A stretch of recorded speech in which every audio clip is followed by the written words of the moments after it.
Hello, Sheila B. Hello, hello, hello. Welcome, YouTube family. Welcome, TikTok family. We got an interesting discussion today, as always. We're going to be talking about, and happy Hoodoo Heritage Month to everyone. Hello, Tina Lawson. Hello, hello, hello. Welcome, welcome, welcome, YouTube family and TikTok family.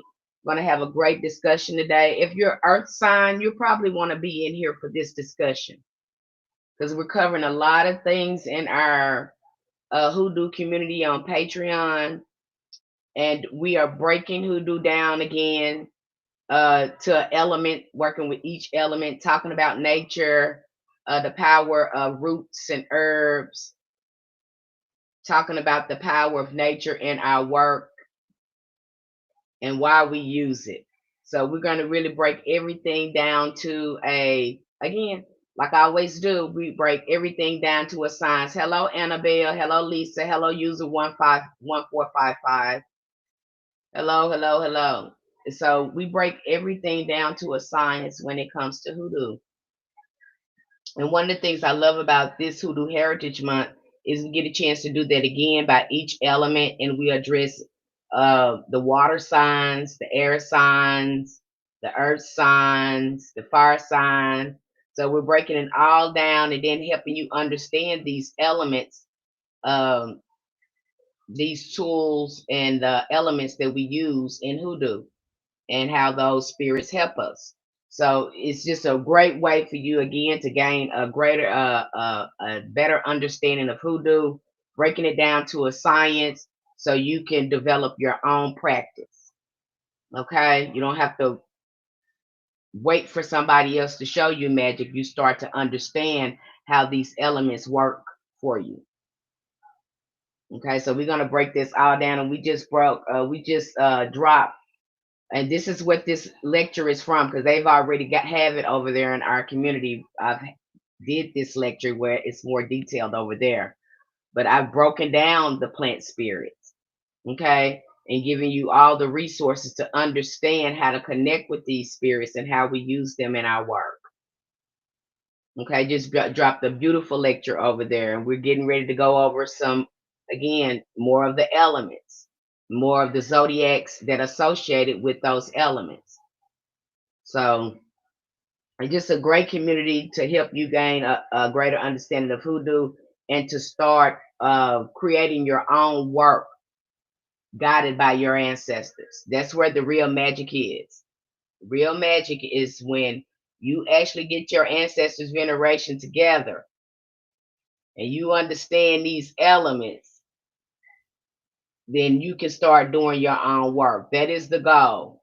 Everybody who do a conjure does not look the same. It shouldn't look the same. Okay, it's going to be something a little different about everyone's who do a conjure.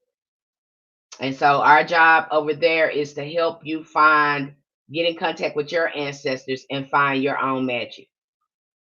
Yes, we have a lot of materials to help you put your stuff together. But as always, I'm going to always tell you to ask your ancestors how they would have you put that magic together. Not anyone else. We shouldn't be following anyone else but our ancestors. That's basically what I'm saying here. I don't even want you following me. Okay? The way the mentorship is set up over there, I get you right to working with your most beloved ancestors. That's who you should be working with. That's who you should be following. That's who you should have the relationship with. Not following me or anyone else. That's I know what you're seeing here. I know what you're saying, but that's not what we should be doing. We should be following our ancestors because people are flawed. Okay, people are flawed, but every time you follow it, if you follow your ancestors, they never lead you wrong. Okay, you don't have to worry about the discernment. People making a fool out of you or exploiting you if you follow your ancestors, and that is our goal. We just did extensive coverage over there on spiritual communication with your ancestors. We do not want you to get it wrong over there. We do not. Okay. We're going to keep those ancestors and healing in front of your face over there. Okay. That's the goal. Every time you ask me something, I'm going to ask you, did you talk to your ancestors? How's your ancestor veneration going? because that's the core of hoodoo.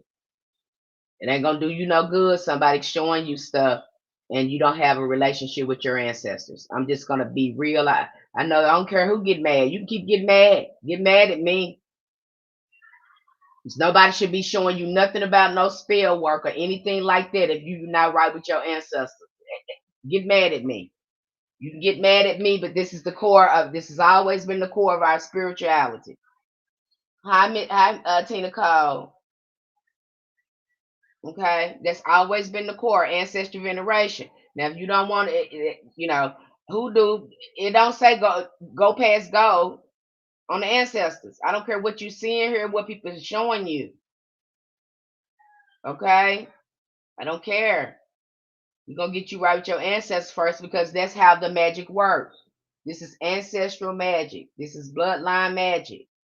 And in order to succeed in it, you have to have a relationship with your ancestors. Hi, Gerald. You're going to be working with spirits over here. And I just break this down about the plant spirits. I just dropped an extensive lecture on plant spirits and nature spirits. And our ancestors understood this. We just broke down animism so you can understand animism in hoodoo. You don't just throw a whole bunch of plants and stuff up in there and not honor them and give them reverence. Hi, TK. Okay, we don't do that. Everything that we use in hoodoo is alive. At the core, hoodoo is an earth-based rooted in the belief that nature is alive with spirit, intelligence, and power. We already know that and science already say plants are alive, right?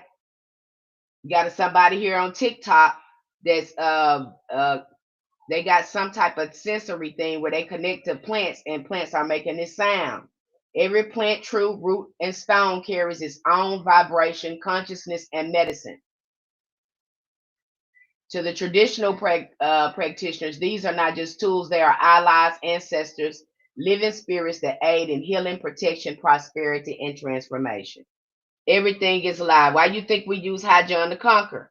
We even made up a spirit of him, a man, to be able to connect with High John the Conqueror. Understand your heritage, what was passed on to you. This is the power that's passed on to you. This was understood that nature is alive. Okay? We often say that the ancestors never die. They transform. Their spirits return to elements, some to the wind, some to the water, and many to earth.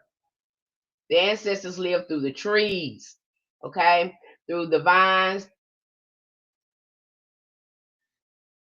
through the roots. Okay, so these are the ways that our ancestors can connect with us and communicate with us.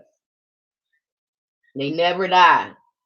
Even when you're seeing the plants, the wind, and all this around you, your ancestors can reveal themselves through the elements. That's what I'm telling you.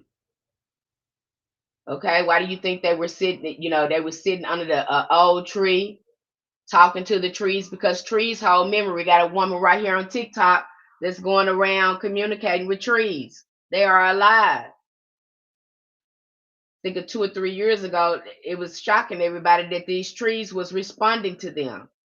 But our ancestors already knew that. Okay?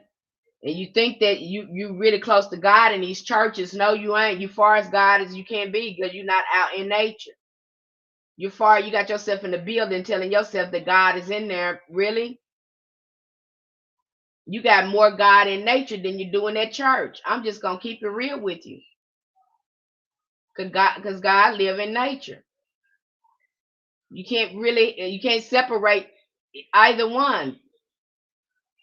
And I just trip out some of these, people in church. God is nature. Okay, you wouldn't be here without it.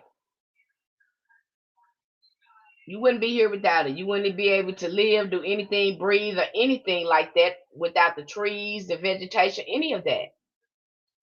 You ain't gonna find it in no church. You can keep on telling yourself that with this prosperity, you ain't gonna find it through no money, because money ain't gonna do you no good. You don't really need no money. I'm just telling you the truth. You got everything around you, all your resources around you. To somebody come through here and made you think that you need money to get the resources that you're standing on. Disconnecting us. Okay? And that's the truth. Before Hoodoo even took root in the Americas, we always believed that in our spiritual systems, every spiritual system uh, that you see among African diaspora, we always believed in earth-based spirits. We always believed that nature was alive. You'll see animism being a theme across all indigenous cultures. We all knew everything is alive, as above, so below. We knew that.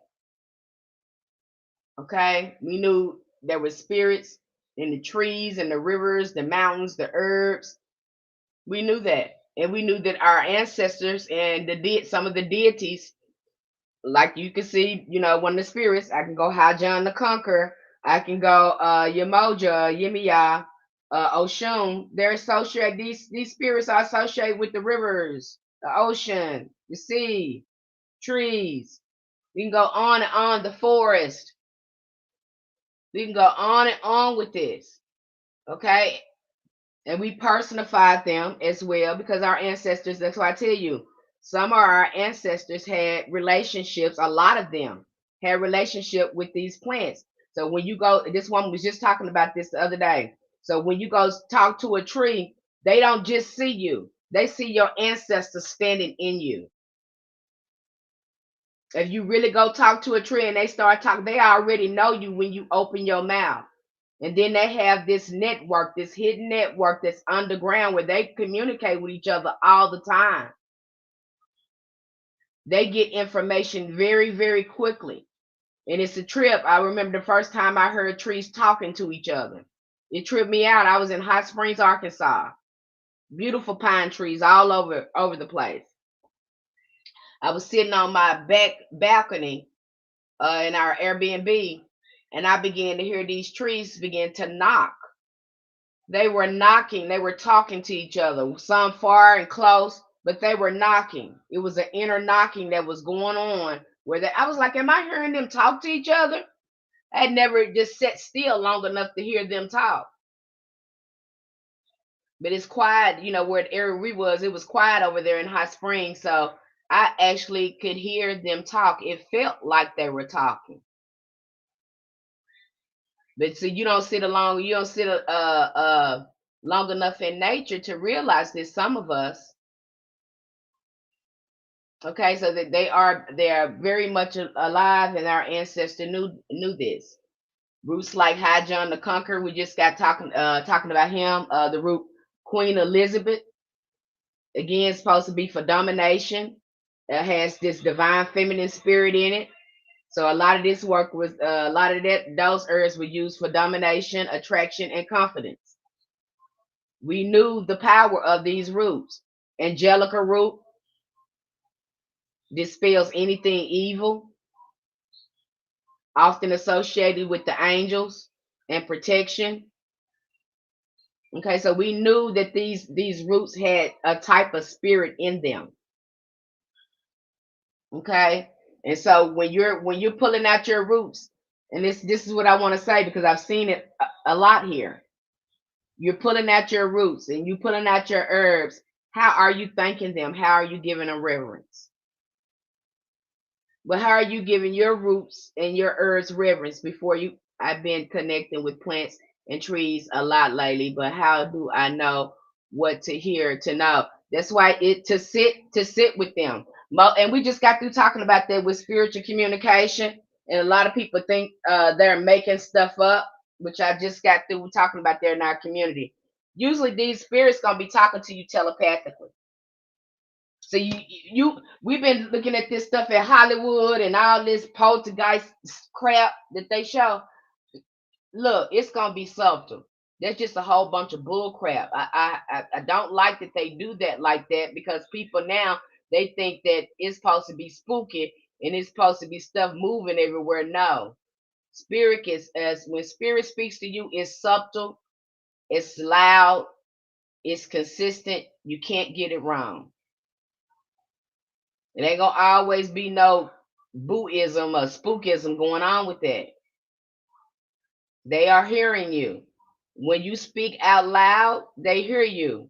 But they're gonna put, again, when they talk to you, they're gonna talk to you telepathically. That's how spirits talk. And you would miss it if you got a lot of stuff going on in your mind, you know, you're not paying attention, your mind is just very foggy, you can miss the message. And that's usually what's going on. That's why meditation, spiritual baths, is going to be essential for your hearing. We even go and doing that shadow work, because sometimes our mind be so clouded with trauma and all this other stuff, we can't hear spirit. I just found out a week ago that there is 300 to be 400-year-old tree very close to where I live. Honey, I'd be going to that tree, talking to that tree, Tina Cole. I sure would, because they are alive. Okay? And if it wasn't for them, you wouldn't be here. We are closely related to trees, especially indigenous people. We are close. Those are our elder brothers and elder sisters. Without them, we wouldn't be here. So when we talk about ancestors, we go deep. We don't just talk about people. You're thinking about ancestors being just people and family members. No, no, no, no, no, no, no, no. We're talking about something much deeper than it, something much greater than that. Okay, we're not just talking about your family members here. And even beyond that, you have ancestors beyond your family, unknown ancestors you don't even know, that's guiding you, walking with you.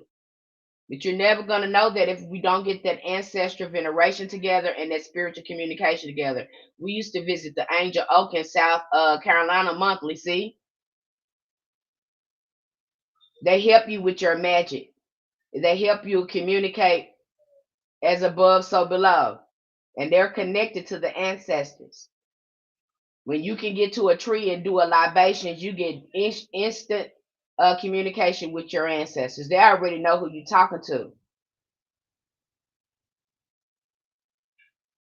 Okay, they can see your ancestors standing. You gotta remember, they see beyond you. They can telepathically talk to you, so they can see your thoughts. They can see everything that's coming off your consciousness and your energy.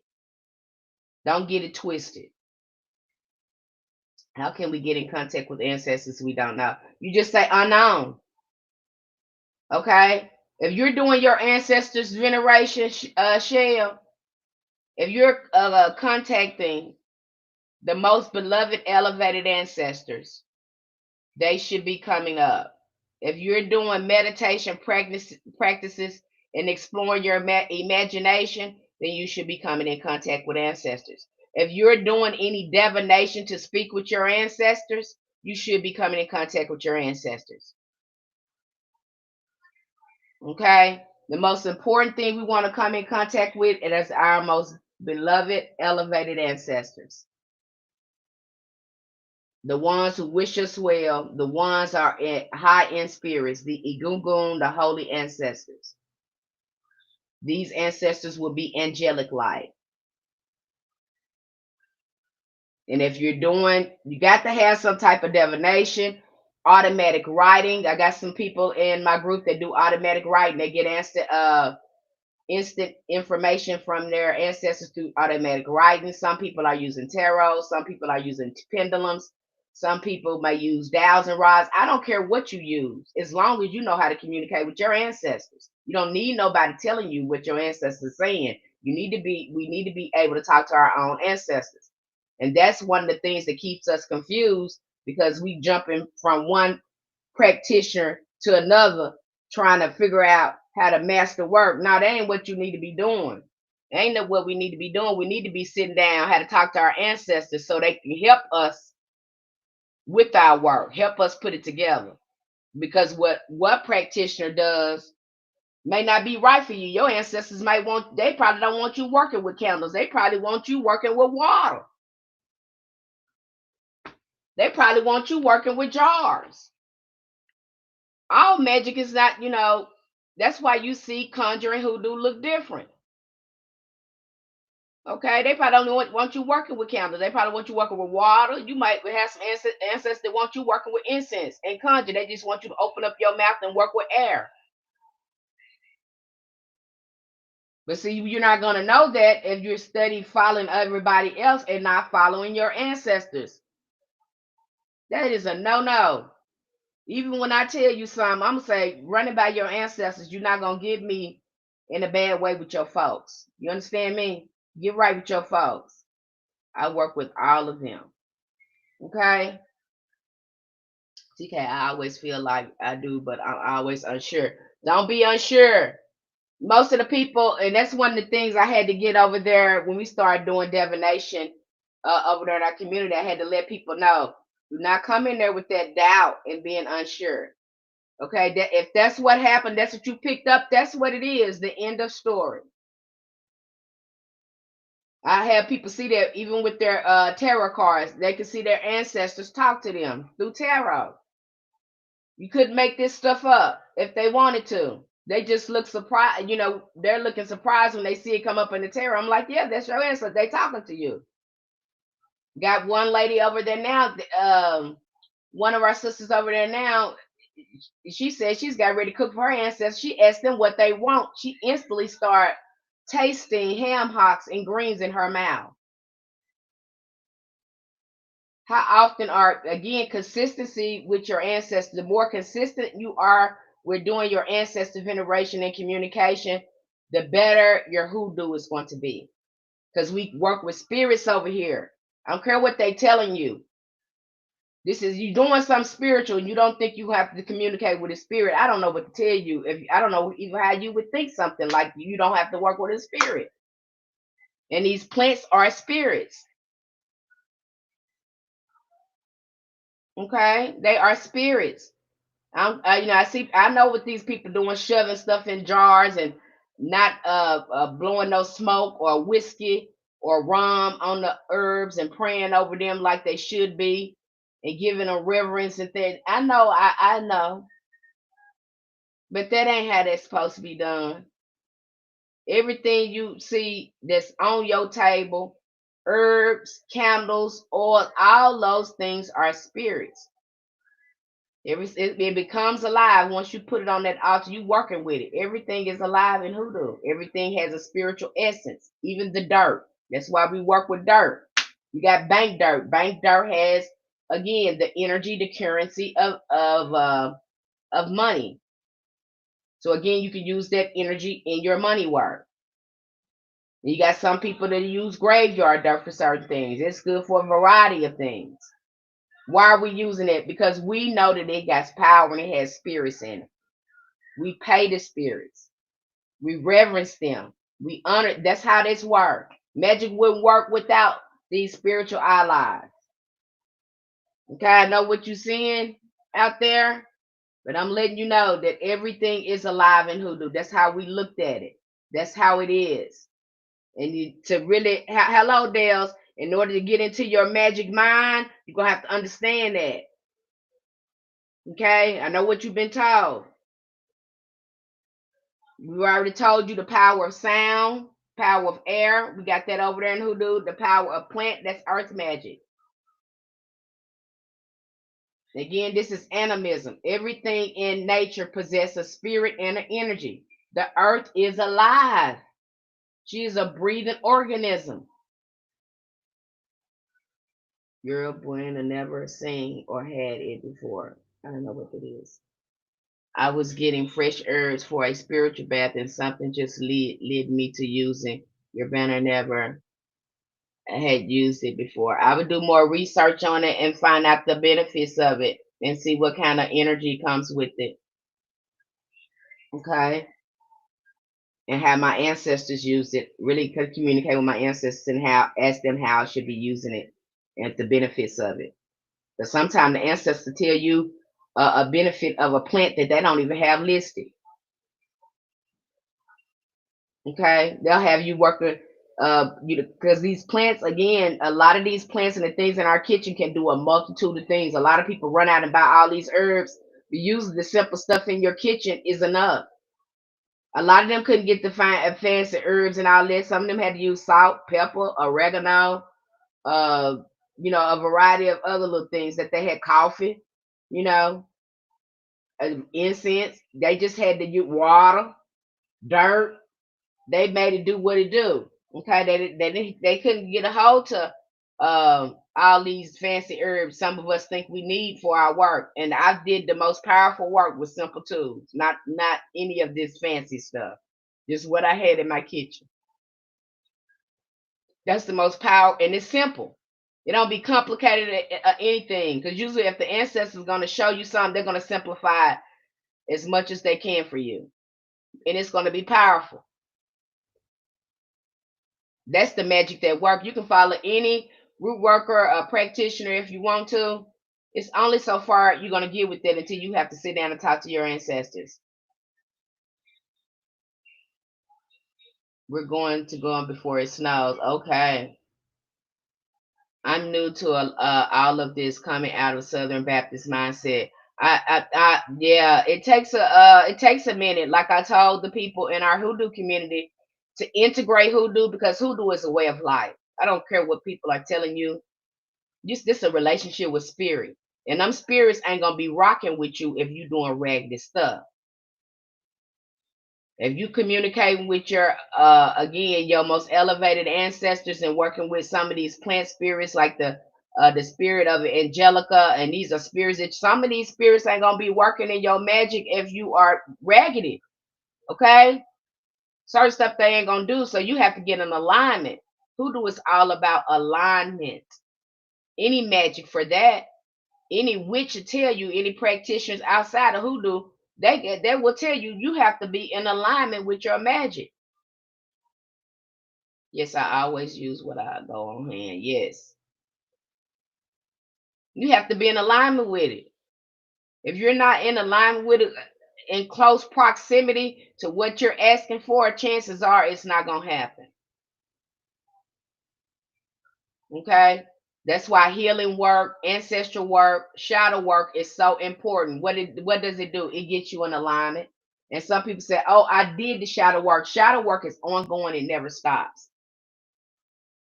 We're always evolving, we're always changing, we're always growing, and that's what shadow works do. It helps us get the lesson and the medicine uh, out of situations that we experience in our everyday life.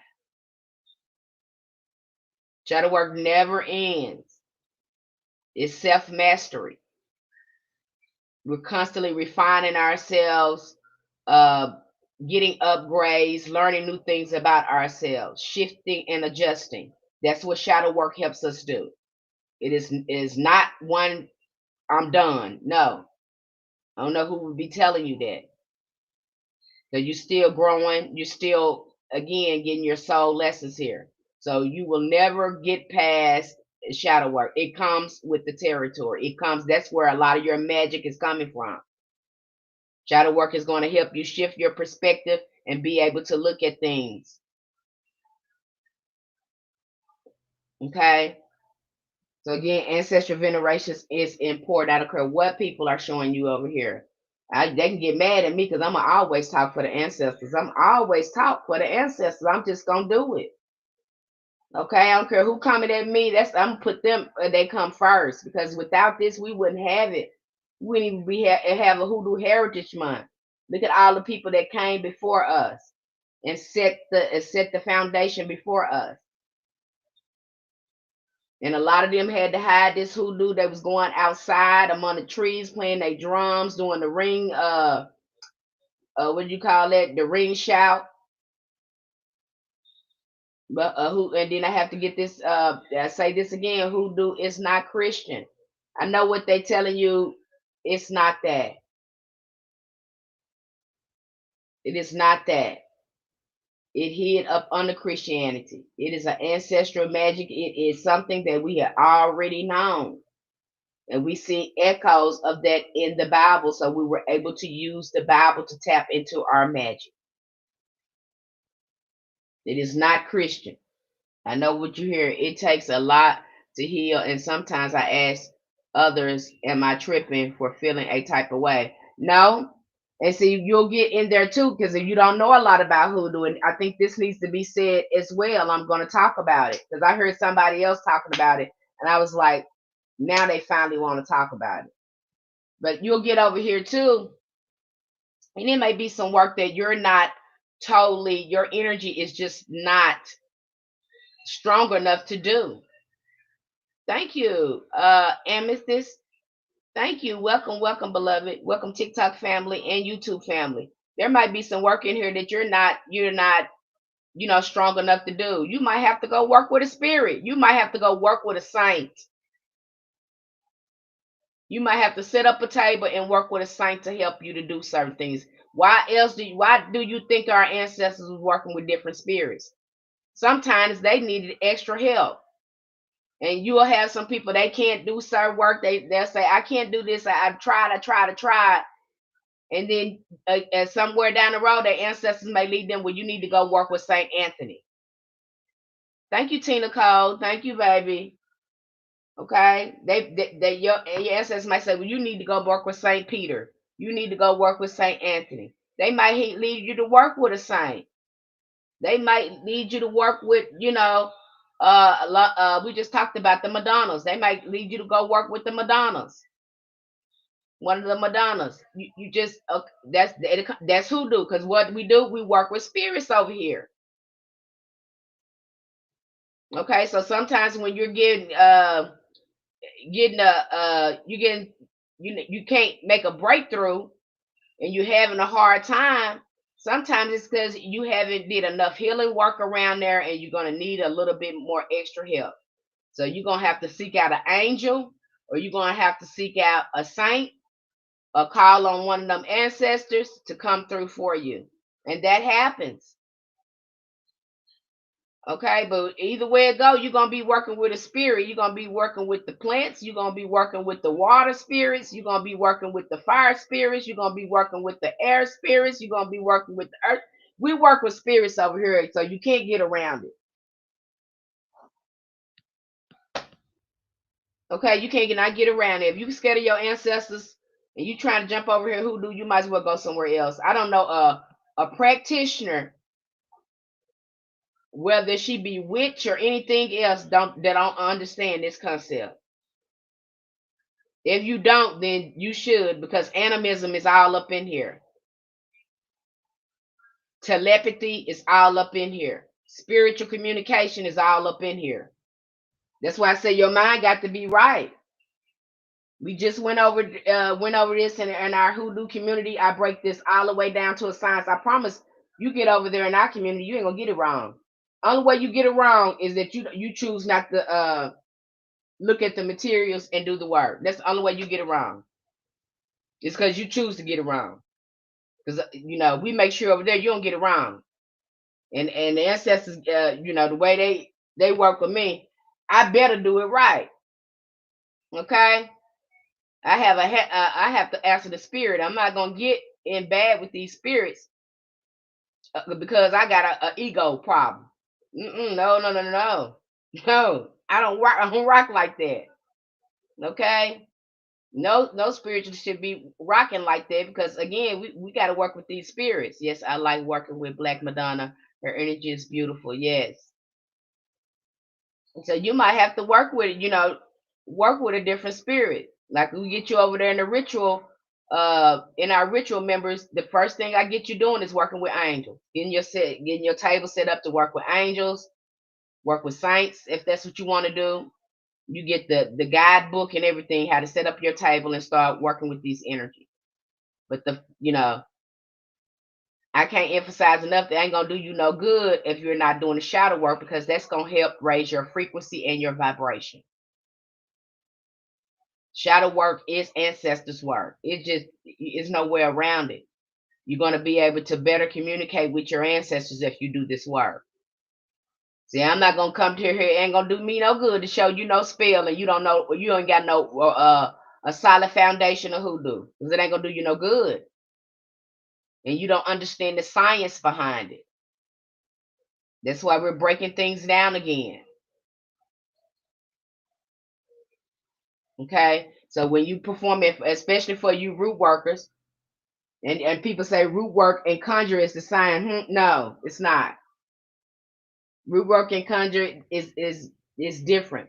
You won't know it until you start uh working with root, doing root work, and then you need to work with a spirit. You probably don't know it. It can get blurred sometimes, but you'll know when you need to do conjure. Believe me, you'll know. When your work ain't working and you steady been working with your roots and things like that and ain't been working, you know for a fact that you got to go work with a spirit. You need to do a divination, go work with a spirit. Some, that's usually the direction people go in. A lucky bamboo was the most loving thing I've connected with in the angelic. Almost, yes.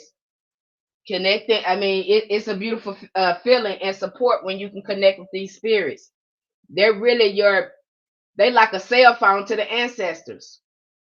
When you start working with these plants and herbs, it's like a cell phone. You remember that movie Avatar, when they went to go talk to that tree, and they connect themselves with that tree, and they can hear those ancestors in the tree. It's just like that. Nothing different. They was dropping gems on you. Okay? They went to that tree and they connect with their ancestors. They all had a way to connect with their ancestors. Nothing different here. See, this is indigenous knowledge. They putting this stuff in movies, and you will miss it if you ain't telling the truth. But they really giving you all the tea right there in your face. Okay, and then just like in that other movie, Moana, when her, I think her grandmother turned into a stingray. Again, they let you know right there when she passed over, she was a stingray. They let you know how the ancestors can transform.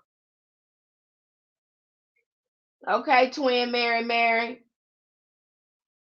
Welcome to our live stream. We are here to support anyone that's a beginning hoodoo. We got a beautiful community over there on Patreon called Spiritual Roots Hoodoo Community, where we talk about everything hoodoo from top to bottom, front to back, from rooter to tutor, giving you a solid foundation. We don't just teach you no spells over there. No, we teach you how to follow your ancestors and for them to teach you how to do work. We help you to understand the elements that's in there. So when you go to your table, you gonna make some stuff shake and move because you understand it. Not gonna give you no spell. You don't understand none of that stuff you putting together there and what it's doing. So it ain't gonna do you no good. You show you a spell ain't gonna do you no good because you don't understand none of those spirits that you working with. You don't understand the spirits of the herb, the spirits of the fire. You don't understand that candle just become a spirit. You don't understand again the power of your mind. Because a lot of this is stuff gonna be moving through your mind. The magic is born in your mind. That's why I say you can't get over here and hoodoo either and be regular because you can't fool no spirit that don't think you can. Because you can't. They look right through. You got a spirit communicating with you telepathically, and so you think you can trick a spirit. You see, this what get folks in trouble because they kind of go crazy over here when your mind ain't together, and you keep wanting to just hex people and hex people and hex people and hex people. And so what you're doing, you're lowering your vibrations to work with these negative energies, and most of these people lose their damn mind. And they go to look at old and stuff before their time. I'm just telling you what it is. Okay, you can't fool no spirits. Those spirits looking right at you. And if you want to work with the good spirits, the high spirits, best thing for you to do is get your mind together and start healing. Okay, get your mind operating on a higher frequency, attracting higher energies and spirits. Okay, that's how this works. We go into every lecture when we look at the mystery books, aka occult books. we look at them, there is not a person in there that can talk about magic, any type of folk magic or anything like that, without talking about the importance of your mind. And we already know in this Bible that God is speaking through these people's minds. A God showed me in a dream. A God said to me. All this gonna be telepathic. They've been giving you the signs all along, but then Hollywood come over here and mess it up. Did y'all think y'all supposed to be seeing white ghosts moving around and hear voice? No, it's so much different than that.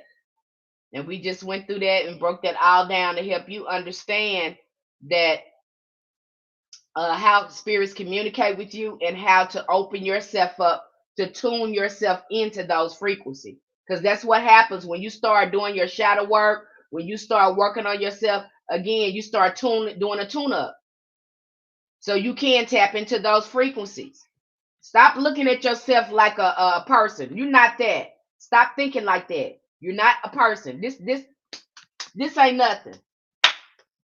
It ain't nothing. You a spirit in this body. That's all you is. Ain't no sense in you being a spirit, being scared of a spirit, because that's what you is.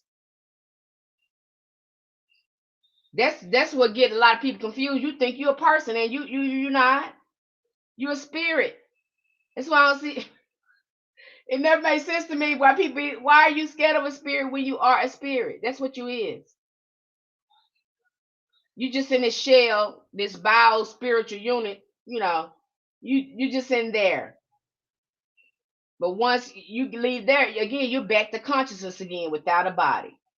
And one day you're going to have to communicate telepathically.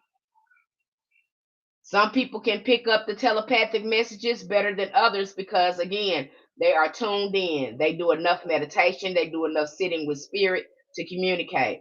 That's why a lot of people tell you to go out in nature, because once you go out into nature by yourself, you're going to have a magical experience. Them plants and trees going to start talking to you. You sit out there long enough in nature, them plants and spirit, you're going to start again feeling a presence there with them.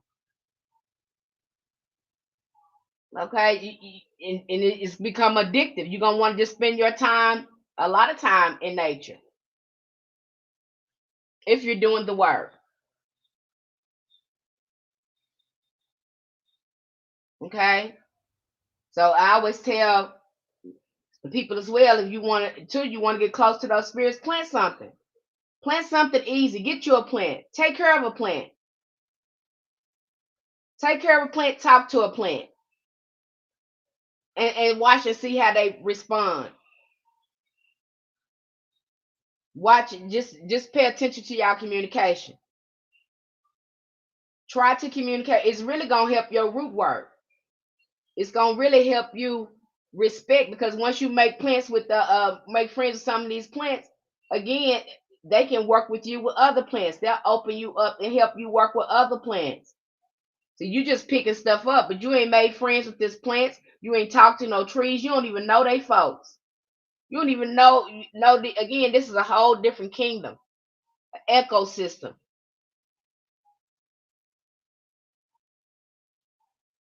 Okay, get you a plant. Work with a plant.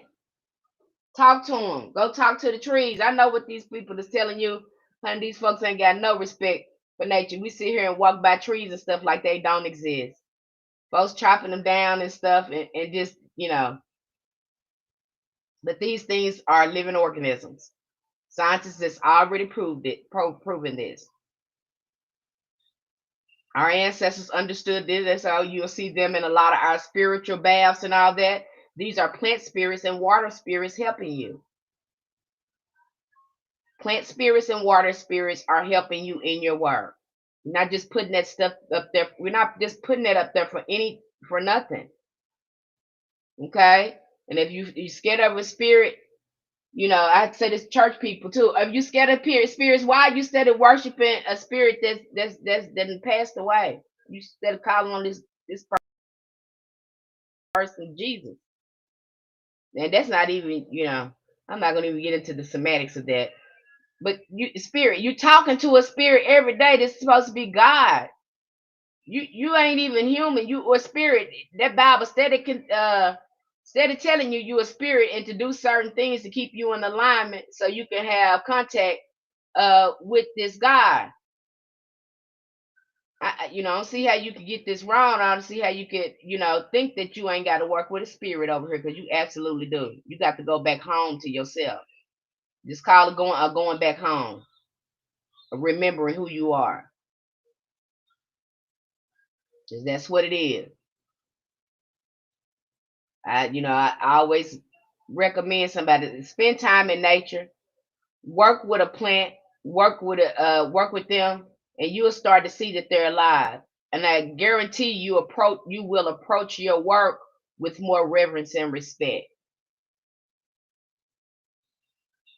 But the best way to do it is again work with your ancestors. Now we just did a extensive lecture on plant spirits, nature spirits. We've talked about gnomes over there because again, when you start talking about plants, again, they do come with particular spirits that have different governance over them. So we do talk a little bit about the gnomes. We do talk little bit about the fairies because our ancestors understood that some of these spirits inhabit some of these plants. And it is believed that some of our ancestors started off as plants, as trees, and some of them choose to reincarnate as plants, as trees, as animals. See, this is the indigenous knowledge here. It do you good to understand these energies in your work because it gives it that much more amplification when you understand the science of hoodoo and why we're picking up these things. Not just following what somebody told you to do, but you actually know how this thing works. I'm so glad you said that. This was serendipitous because I literally just repotted 5 of my plants the day before starting a fast. I know that's right. Okay.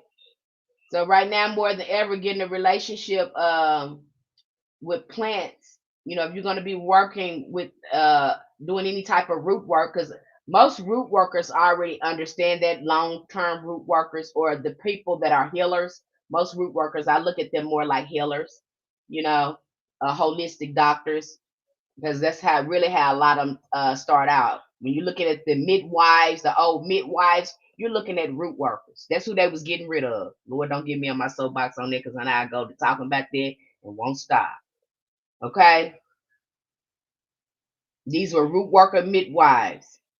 Okay, and you looking at the doula now. Some of these doulas are root workers. That's what they are. They start out their healers, and then they'll cross over. Something happens when they working with their roots, and the roots come alive, and they go into doing what you call altar work magic with those roots.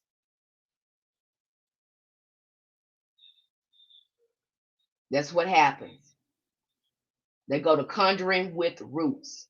That's what happens with the healer. If they're working with those roots long enough, they're gonna go to conjuring with those roots. And that's a different type of conjure. But yeah, they understand uh and we just covered a thing like that over there. It was an interesting coverage where this what was that in Vedic? I done did so many lectures, but it was talking about how this guy, I forgot what it was. I don't go what I was reading doing a lecture on, but it was talking about how this witch doctor knew how to work with these aggressive spirits that were in poisonous plants. He knew how to conjure those spirits out of those plants. Okay, and that's the way the ancestor explained it to me when because I do a lot of shamanic journey work, and I can remember when my ancestors took me to uh the plant spirit realm, and when I went there I saw all these big tall, I mean I've never seen it anymore. It's so dense, it's so uh it feels so real when you go there and visit there. It feels much like earth. because I can't even put it into words. You just have to go there. But I remember seeing these big old tall plants hoovering over me, and I was like, "Wow, what are you?" And they was like, "We're the poison, we're the warriors." And I was like, "I don't think I ever seen you." He said, "Yeah, you've seen us before, but people say that we're poisonous, but we're really warrior plants. That's where we're known over here. We're there for a reason. Reason. We're the warriors. We're the soldiers." That's what the plant told me now. Okay, that's what they're known for. So again, these spirits are really real. It's the only way I can tell you that, and the way the ancestors have taken me there and showed me that. My path started with medicine, then holistic medicine. Now hoodoo is my path. Look at that. Vision Queen just put it in there. That's usually what happens when people start doing this and start working with roots and start healing themselves. They start these plants start talking to them, or they start feeling a presence there. And most of them move on to doing conjuring with plants. This is what the doulas do. If this has been a long time doula, that's more likely they gonna be a root worker. They're gonna be doing conjuring with plants. The plants gonna talk to you after a while. You go to working with them, and then and especially if you have a connection with your ancestors, you're gonna hear them more clearly. Okay. Them spirits. I had a lady. I knew a lady. She was doing Reiki, and she had been using essential oils. And one day she started doing Reiki, and these oils, the essence of the oils, and these angels start coming in with her and start assisting her with doing her Reiki. She said, "I had never experienced anything like that." She said, "Now, you know, I just listen when they come in." You only gonna work with her because these things gonna be talking back to you. Hi, enchanted one. Hello, beloved. They're gonna be talking to you. Now you might say, and I get a lot of that people too, because you get over there with me, I'm not gonna let you do it. Am I making this up? Absolutely not. You are not making it up. You just didn't know you had the ability to do it. You have been ignoring your ability to communicate with plants and trees and water. You have been ignoring your ability to do that because they didn't told us it's evil. We weren't capable of doing it. It's just a bold faced lie. It's not true. That's why we got to get our mind back together and tap into our magic mind. Because see, they didn't stole that from us.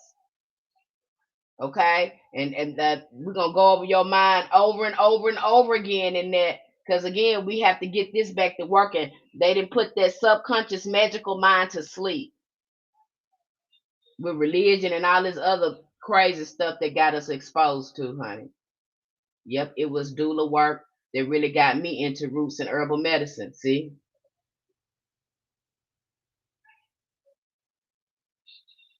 Okay, you go to work working with the land, you go to working with these roots long enough, the land gonna be talking to you, the roots gonna be talking to you, everything is alive. It tripped me out when it happened to me.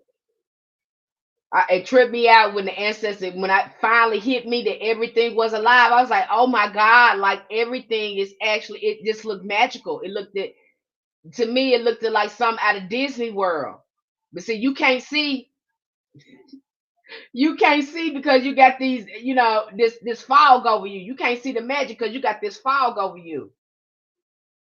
But once you start working with these plants and communicating with trees, you know, it's gonna be hard to unsee.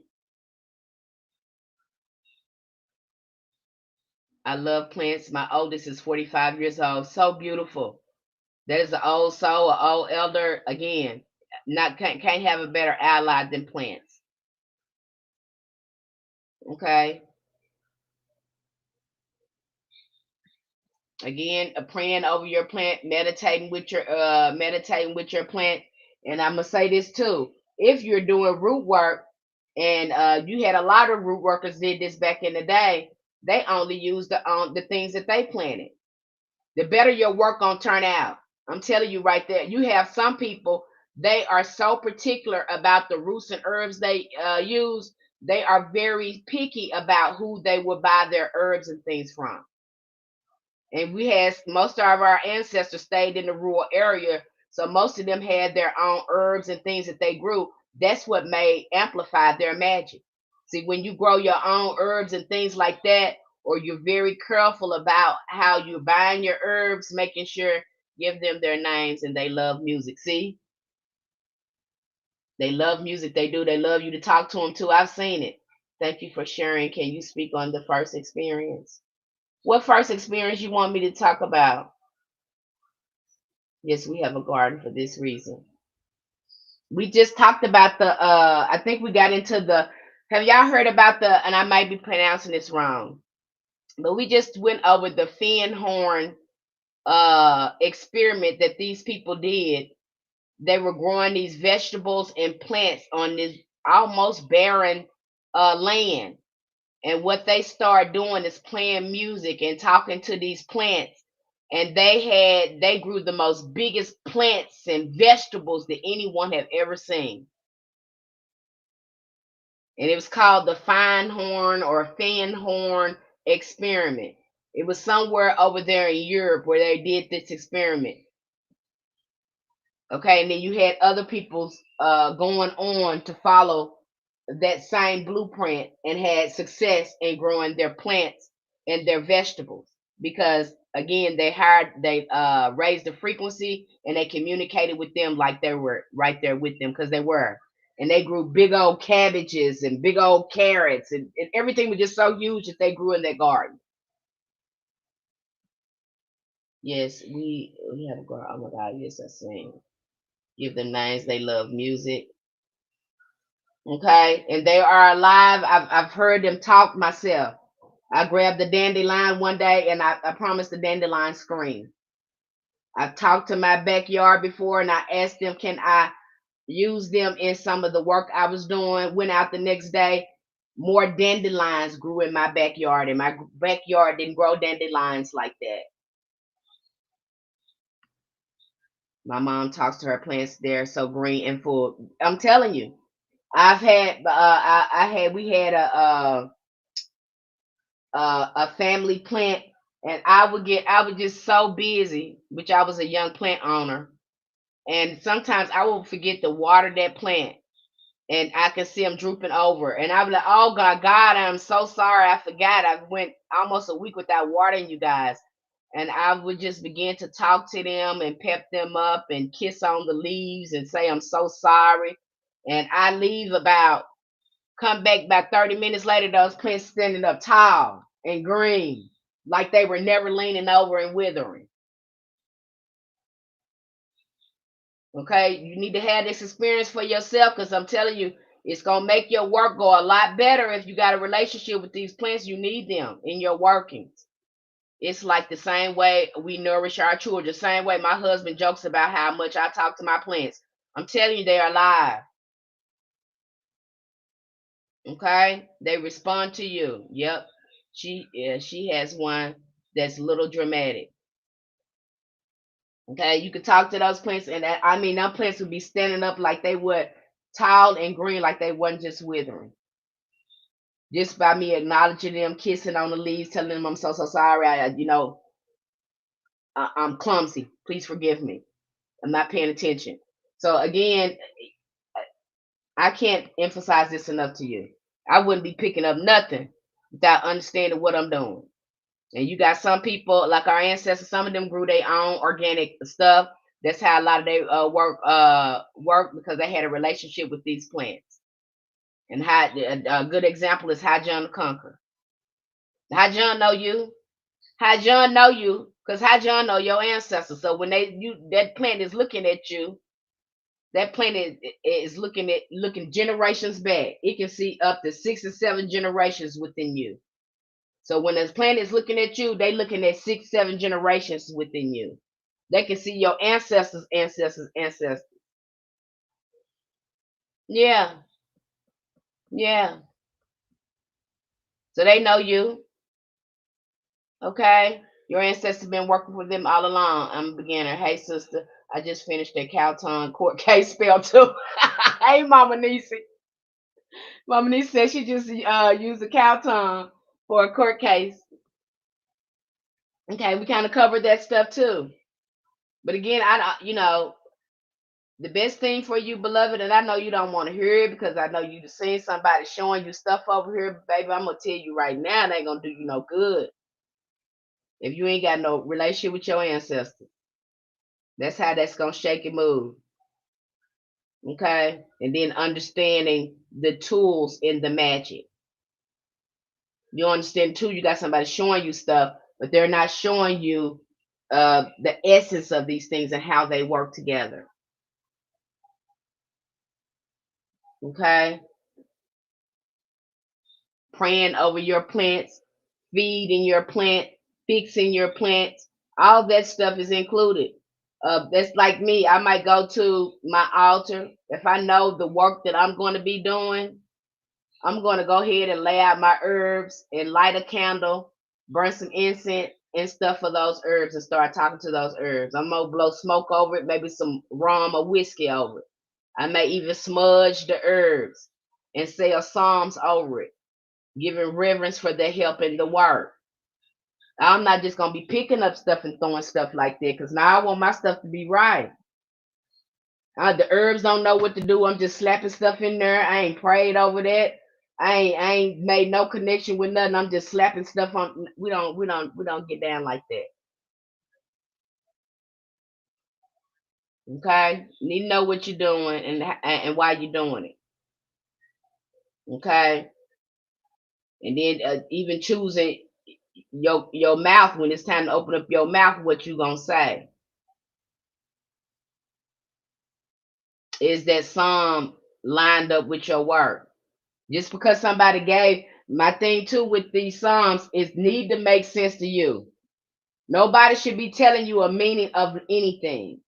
It need to make sense to you when you're reading it. It need to line up with your thoughts and your feelings. Now we getting ready to go over Psalms again. Our community is going to be we're going over that again here this Hoodoo Heritage Month. We diving deep over there. You're gonna know what conjure is. You're gonna know how these elements work. You're gonna know all this stuff. We diving again, breaking this down and bringing it together back over there in our community. You're not gonna be confused. Okay, the only way you be confused is because you choose to, and you're not doing the work. Again, follow your ancestors, not me, because that's what I'm gonna get you in contact with. Stop, because your discernment gonna be better. If your discernment was good, you wouldn't be out here trying to follow people, trying to find your magic. That's already with you. Your ancestors waiting on you to get yourself together and start talking to them so they can show you stuff. But some of us too busy following people. We think that's where our magic is, and it's absolutely not. That's not where it is. You're gonna get yourself more confused. That's all that's gonna happen there. Even when you talking to me, I'm take you straight to your ancestors. I'm like, that's who you need to be following.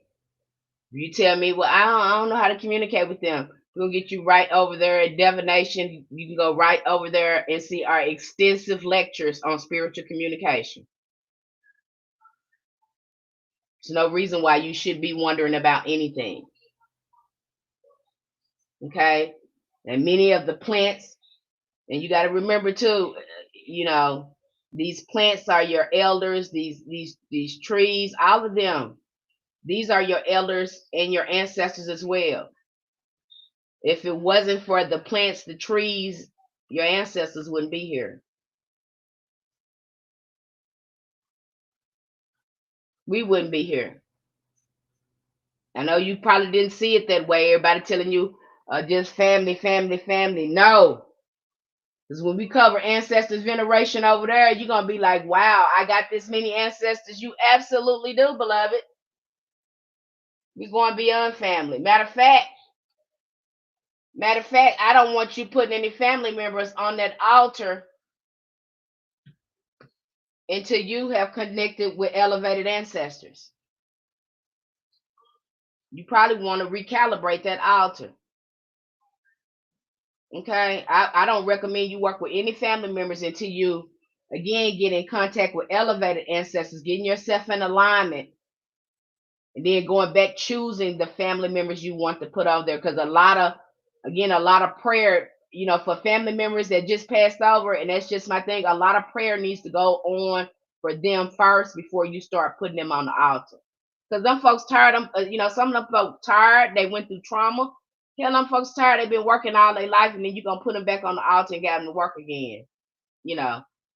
Again, I would contact elevated ancestors again when I did some healing work on my bloodline, on myself, did some shadow work, and then I would go back and choose family members that I want to put up there.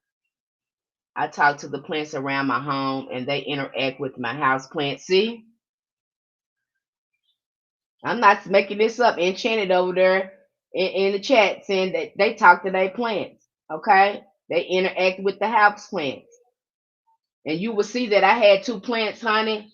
I had to pull them apart because that plant kept getting in my ancestors' plant. They kept growing, they kept touching vines and growing on each other. I said, hey, look, I can't have that because look here. This is my ancestors' plant that I work with my ancestors, and I just rescued you. But every time I put you next to my ancestors' plant, you go to growing in her pot. And I can't have you growing in her pot like that. So I had to bring them apart because if I didn't bring them apart, they go to growing and touching on each other. Okay, and I didn't want that. I want to keep them seeing. He was a rescue. I said I just rescued you because I didn't want you to die. That somebody left you there to die, and I had to rescue you. And I'm still trying to keep you alive. And then when I put you by my ancestor plant, you go to touching and trying to grow in the plant. Nah, I don't want you doing that. Let's get something straight up now. So I didn't want him doing that. I wanted to save his life, but I didn't want him again getting in my ancestors plant. So I had to pull them apart. And I think both of them was pothos plants. Love those pothos plants. Okay, they good for wealth and again it was a way for me to connect to my ancestors. I always tell everybody if you're gonna have an ancestor altar, have your plant sitting in front of that altar. Okay? If you're gonna have an ancestor altar, there needs to be a plant near that altar where you pour your libations. Okay, I always kept a plant right next to that altar. And I pour my libations in that plant. The ancestors' water go into the plant to water the plant, that there be the libations there. I'm dropping gems on you now. I hope you're getting it. Everybody keep your leaves to yourself. Now, yeah, that's how I was. I was like, because instead of getting that, I mean, I was growing. The vine jumps into the pot, and I don't know how it was happening. The vine jumps into the pot and taking root over there in the pot, in my ancestors' pot. And I was like, no, I don't want you there. Stop doing that. You got your own pot. Stay in your own pot. I give you enough water, and you get what you need over there. Stop jumping in that pot like that. Okay. Your altar's in your plant room. Great place for that to be, because again, now your altar is surrounded by ancestral spirits. You heard what I said. Now your altar is surrounded by ancestral spirits. Spirit is in that room. You got different plants that's good for protection as well. I used to wonder why my grandma had plants everywhere. My mama got so mad at my grandma. She said, "You got so many plants in this house. There's bugs in this house. In this house." My grandma had plants everywhere. She had a green thumb. And before my mom passed away, she had a whole bunch of plants around her house. Okay, so these plants got spirits in them. They got protective spirits in them. You got some people that plant mint and sage outside their home. Why? For protection. Because there are spirits in those plants. You got different angels and archangels that are connected with certain plants and herbs. So you ain't gonna know that if you ain't doing your work. Okay? But I promise you get in our community, you're not gonna get it wrong. I'm not gonna let you get it wrong. We have discussions, we have workshops. Okay, I'm not gonna let you get it wrong. You got access to me, DM me. Okay, I'm not gonna let you get around. You need help with something, you want to dive into a subject even more, we do book reviews. We'll do a discussion on it. Just just grown. And yes, I didn't grow up with plants in my home, but I couldn't wait to get them. I know that's right. They're a different type of little baby. Okay, once you start connecting with them, you're gonna want to have them there. You can feel the presence of them, especially you earth signs. You can even uh, work magic in your plants. Some of your work you have to bury. Sometimes you can't get outside, but you got that plant over there. Again, these spirits can help you in your work. See, you don't know what you're doing, and sometimes our ancestors use seed to work magic. Sometimes that's how you. Why you think they need the seed? Yes, studying your plants are important. They tell you when they need you. I love my plants. I talk to them. I baby them. I name them. Okay, because again, you can work magic with them. Well, you should have seen me how the ancestors telling me to, hey, put that in that plant. Put that petition in that plant. Bury that petition in the plant.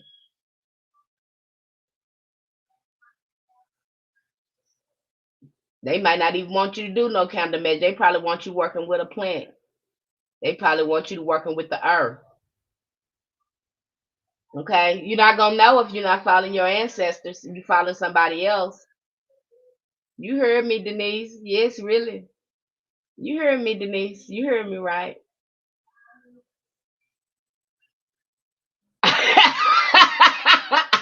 Hey, Master Potion. Oh, Master Potion, I'm so glad. I'm so glad you're here. You just light up that chat. Just lights up that chat. Master Potion said, I've been waiting on your ass. Oh yeah, you're gonna see me here a couple more days. We have a lot of things to cover.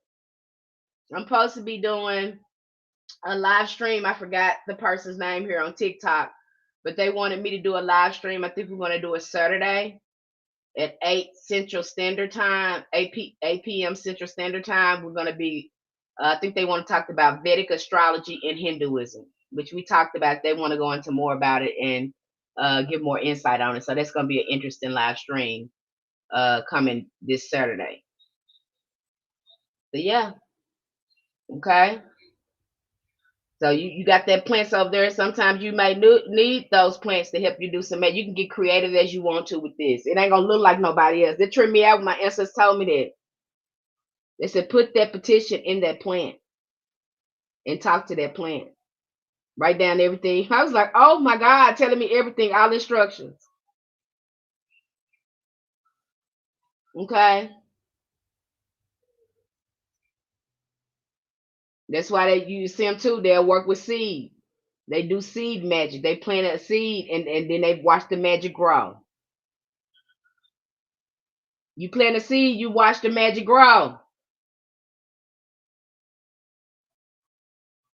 Is it making sense to you? I'm telling you without telling you. Okay.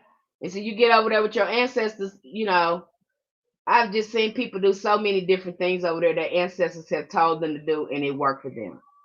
It's nothing I've ever heard of before, but it works for them. It's in an alignment with hoodoo. Okay, I wouldn't expect your work to look like somebody else because I know how my ancestors have told me to do stuff and it looked like nobody else. I'm like, what the world? Do it. I said, is it gonna work? If we said it's gonna work, it's gonna work. And I do it and it worked. I'm doing work now that people probably ain't never seen before. You probably ain't never seen this work before, but it's working. Okay, but it's working. And a lot of this stuff that you see a lot of practitioners that their ancestors are showing them stuff. A lot of them are not going to come here and show you. They're not going to show, a lot of us, we're not going to show you the details of our work, because that's, again, that's tied to our ancestral magic. And when your ancestors start showing you work, you're not going to be too, you're not going to be too eager to show that magic to them, because that's something that now you might show it to your family, your daughters, your brothers, your sisters, your children, but you're not going to be too eager to share that with the outside world like that. And most of the people that do share their work, they put it in the book. A lot of them ain't gonna come here and show you. They'll just put it in the book, and that's just the tip of the iceberg that they're sharing with you in the book. Because believe me, their ancestors showed them something else, but they're just giving you the basics. Okay, that's why it's important to have that relationship. I only share certain things to my daughter, but I have a book I know for when it's time to pass it. Okay, that's good too. Now a lot of people are telling you, and now this one thing I kind of disagree with over here. Uh, the Some of the hoodoo practitioners saying it's not going to be in the book. Yes, it will be in the book. Yes, you can learn hoodoo in the book. I don't know why they would tell you not to do that. You need to sit down somewhere and learn something, because people are flawed. And by telling people that if they learn ancestral veneration and ancestral communication, and they learn the basic template and format of magic, they will tap into their own magic. So yes, they need to comprehend magic. It needs to be in the book. Too many people then wrote about spiritual communication and this type of stuff for you not to know. So yeah, a lot of it is in the book. So stop telling these people they're not gonna find it in the book. Stop telling them that. That only they can find from. That's their. You're telling them the only way they can learn somebody else's magic is through somebody else. There's somebody. You still gonna have to communicate with your ancestors and come up with your own magic. Because what somebody is showing you is something that their ancestors showed them about their own ancestors' magic. So stop telling people they're not going to do that. No, you're scared that if they do that, they're gonna find out what's going on, and they're gonna be independent and be able to do their magic. And see, that's exactly where I come in, because that's what I want for you. Okay, I want that for you. I want you to know your own magic. I want you to go to that table. You know exactly what you're doing, and you make some shit move around. I want that for you. I want you to see it for your own eye. And then people say, "Oh, it's magic." Hoodoo is work, baby. You might have to get up 7 days in a row at 3 or 5 o'clock in the morning to get this work done. If you ain't willing to get up at between the hours of 3 and 5 o'clock in the morning and do stuff 7 days in a row, well, you're gonna work over here. That's why I have to ask people, is it really magic though? Because I had to get up, I had to put in this work to get this done. I had to be consistent with the work to get it to move. So is it really magic? That's when the signs come in at. I meant book.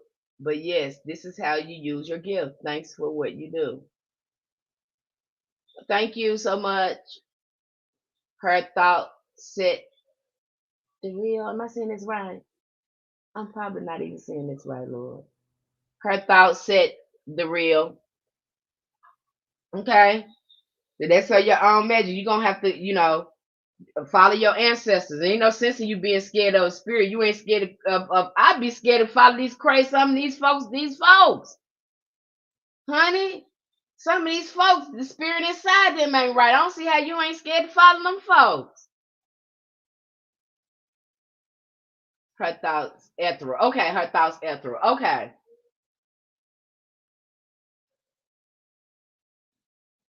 Okay, I'd be scared to follow these folks. Some of these folks, honey, they ain't trying to connect you with no ancestors, honey. They trying to they teach you a whole bunch of spells, and I just think they go not good for people.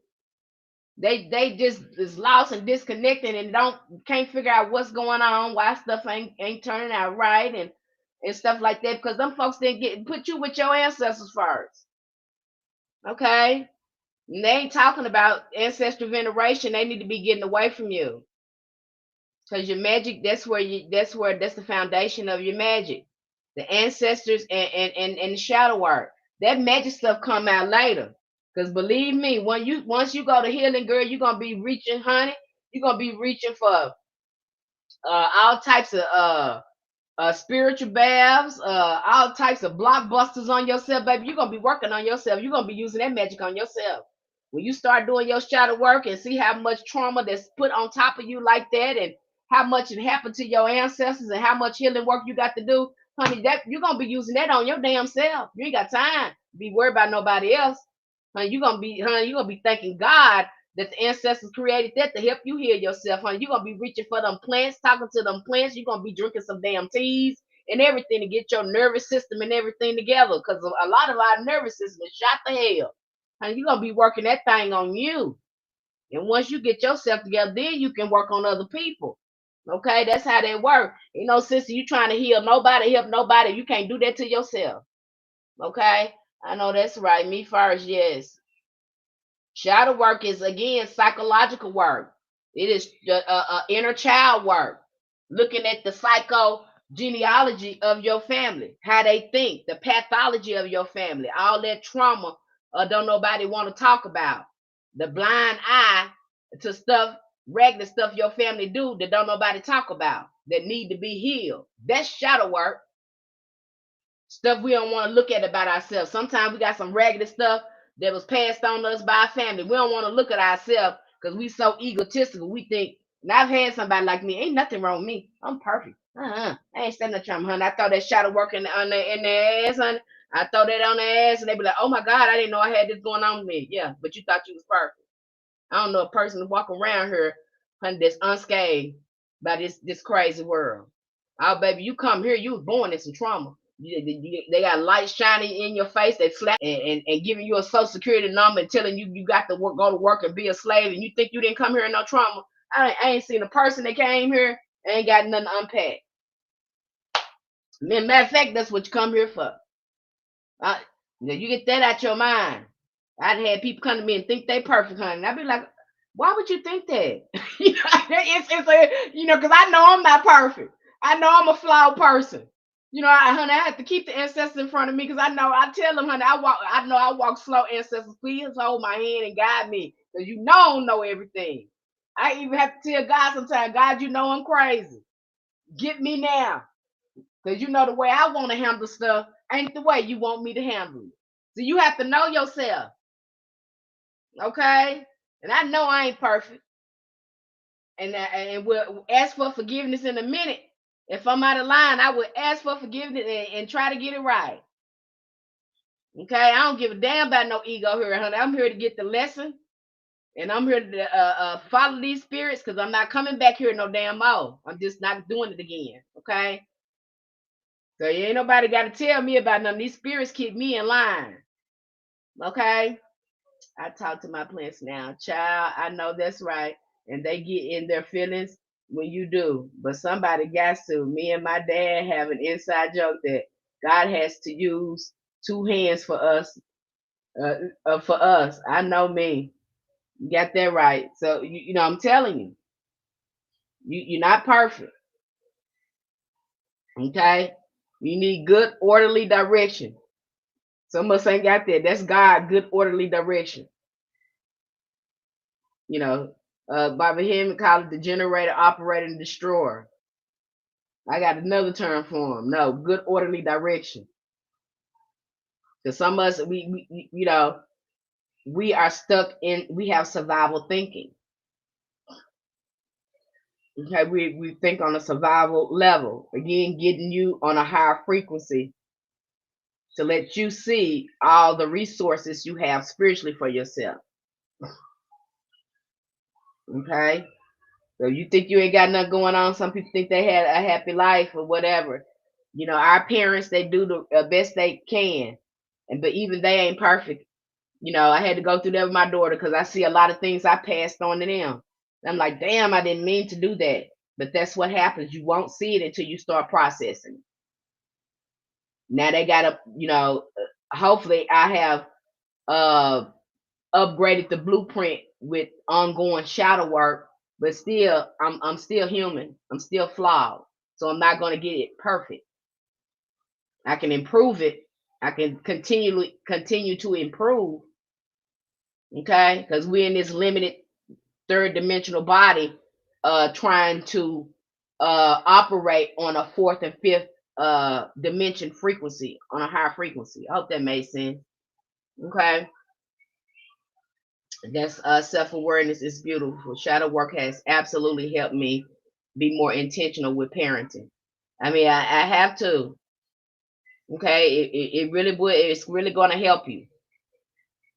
I don't, that's the first. I don't think anybody should be touching anything. And I was talking about this on one of my series on TikTok.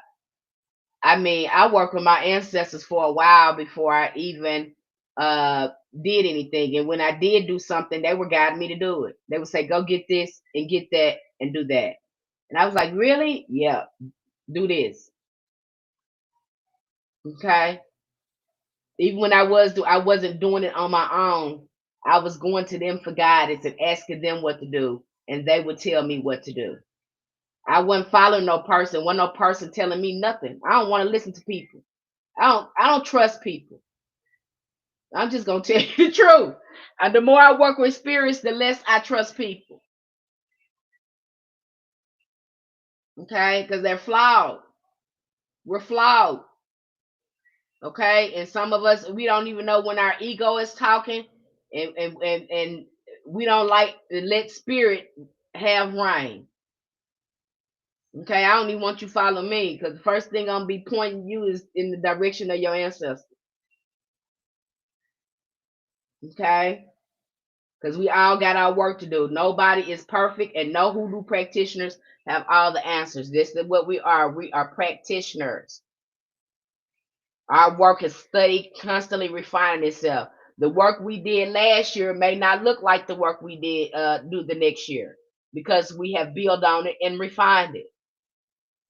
That's what you will see in a lot of these conjure books too. They showing you work they begin how they started out with that worked for them. But you best believe they done built on that work and refined it. Okay. And yes, we have a lot of resources over there.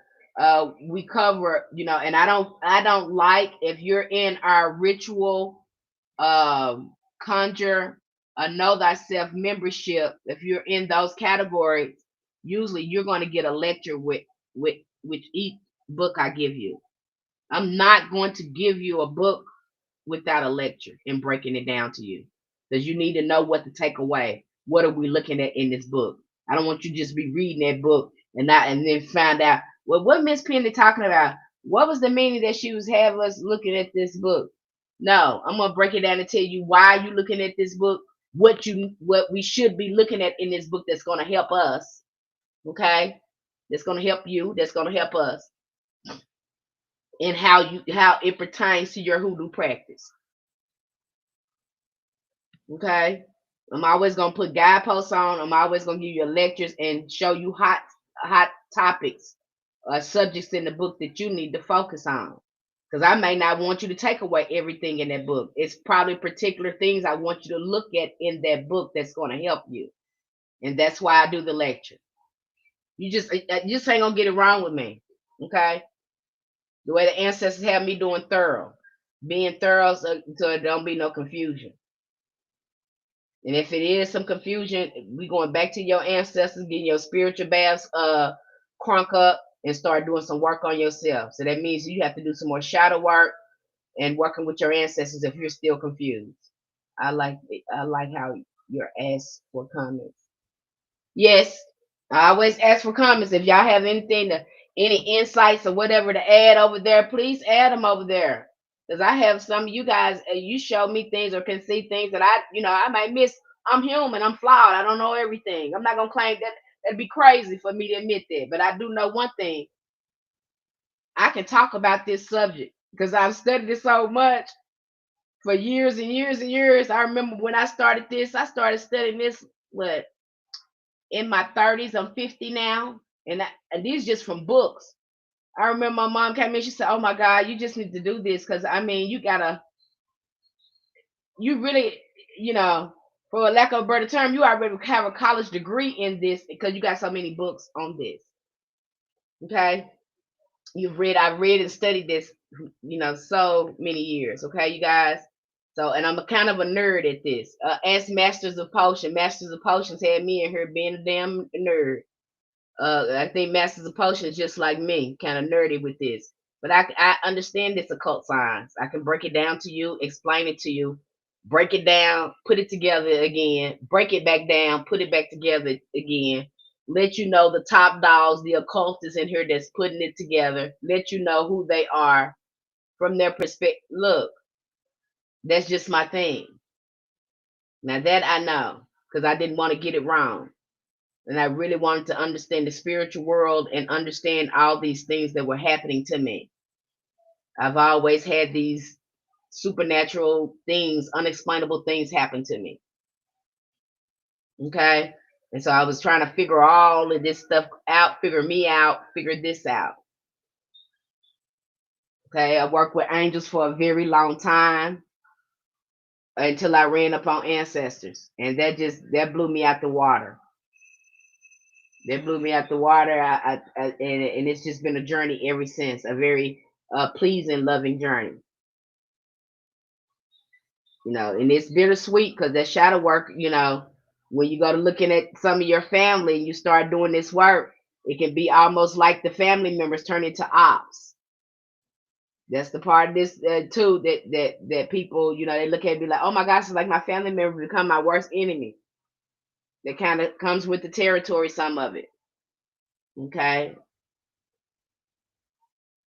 You can figure it out, Denise. It's not hard to figure out. Again, you just have to have a good foundation. If you understand, have a relationship with your ancestors, and you're doing the shadow work, the magic is going to come. Because once you start healing yourself, that's how it worked for me. And I started healing myself and talking to that water and talking to them herbs, and honey, trying to get my mind right. Because again, getting your mind tap back into that magic and trying to heal yourself using your words of power, using the power of the herbs, using the power, again, the spirits in the water, the spirits in the herb, honey, get your mind right and all that stuff, honey, you're going to find your magic. And I don't recommend nobody trying to do no work for themselves until you heal your own life. Start doing it on you first. Stop trying to do stuff on other folks. Do it on you. If it work on you, it'll work on somebody else. I don't people always want to be putting roots and hexes and love spells on people. You don't really need to do that. You need to fix you first. You need to figure out why you codependent and why you want to make somebody love you. Why you ain't got enough love in you to love yourself. See, I have to ask these folks that you want to do. Like, why? Why you want to make something? Do you not love yourself? You want to make somebody love you? Are you that unlovable? Do you think you're that unlovable that you got to make somebody love you? See, we need to really think about this and see when we was doing love spells and back in the day, it was more of a domination work because patriarchy, women didn't have that many rights, so we was trying to lock these men down. Here, women was throwing work at each other to stop their husband from leaving away from them. But you don't need to do that now. I don't think that magic is too much necessary. But yet you have women still using it. I'm listening and reading as you speak. And Masters of Potions say I'm listening and reading as you speak. Okay, you didn't have to do that like that. Okay, you don't have to. But back then you had to. You had to do justice work and knew how to do hex work. If you had a man coming in there beating the crap out of you, you didn't have a law on your side. Okay, you didn't have a law on your side. You had to go to a worker who can get some justice for you. Okay, that's just like a story I heard. That story was it scared me, but this kind of power our ancestors had. I just heard a story on her. This woman was with this man, and for some reason he beat the woman up really, really bad.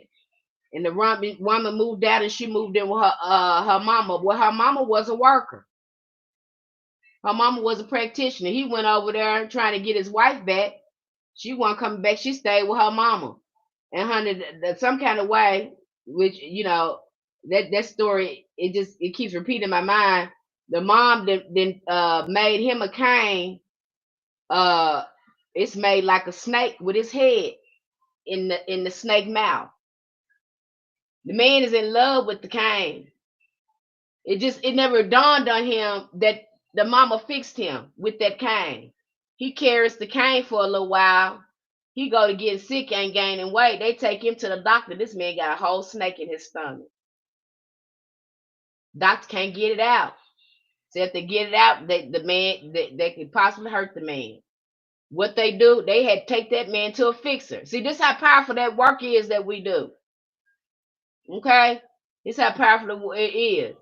So they take him to a fixer. His family had to take him to a fixer to get that thing out of him. They give him something to drink, and that thing come out of his bowels. Big old long snake, but they had to throw away that cane because that cane is how was linked to that snake inside his stomach. And you ask me when I was listening to that story, I said, why did this sound like Naga's magic? That's it again, we getting back into Hinduism. That sound like Naga's magic. Which in conjure, y'all get a chance to go through. We just covered that over there. We're gonna be covering that over there. Naga's magic. But I said that sound like Naga's magic. Okay. Yes, that's what it sound like. And that's a damn. That sound like Hinduism. Sound like that woman was using Naga's magic, sorcery, because that's what it was. And so the man gets the stuff, get the snake out of his stomach, and they get the cane away from him. But then when the fixer told him, said, hey, we got this thing out of you, but the person that did this to you, next time you see them, they're gonna be walking with a hump. Man got the feeling better, went back over his mother-in-law house where his wife was, walked in the door, and the mother-in-law was walking with a hump on her back.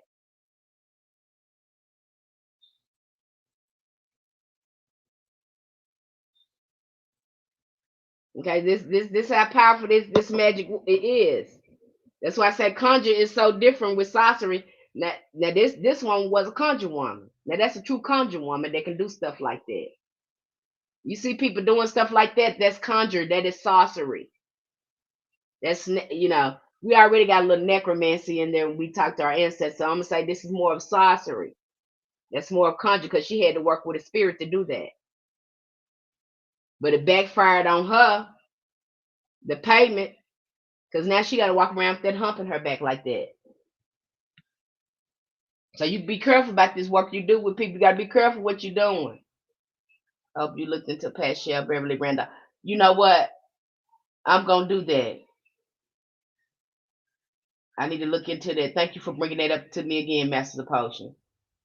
I've just saw your tiers and prices for Patreon. I'm planning on signing up at the end of this week. Thank you so much for your support, Masters of Potion. And I need to put that in there about Pascal Beverly Randolph. I need to put him in there for Hoodoo Heritage Month. I'm listening and reading as you speak. Okay. I was gonna say, dang, the payment was hump. Yep. It was a hump in her back. So they'll tell you, it ain't no karma and nothing hoodoo. But I tell you, if you are doing that type of work on somebody and they figured that out, you best believe it's gonna be a blowback. That's why they tell you to cloak your work, make sure your work is right. When you start your work, that's why the ancestors have you telling you to shut your damn mouth. Shut up. But see, what gave her away too was that damn cane when she gave that man that cane. And it tripped me out because the lady said the cane was made just like her uncle. See, that spirit had to give her that cane. That spirit gave her that cane. You understand me? See, the conjure's a lot different over here. That's why I have to tell my people over in conjure, you got to make sure this is what you're doing. And when I'm talking to my my folks over there in Conjure as well. My thing way up there. When I'm talking to my folks in Conjure as well, my Conjure members, I have to always tell them, make sure this is what you want to do. Okay? Because see, these are big steppers, high steppers over here. Now, if you scared to stand in that circle, you scared of that spirit, ain't no sense in you going over there trying to conjure them. You understand me?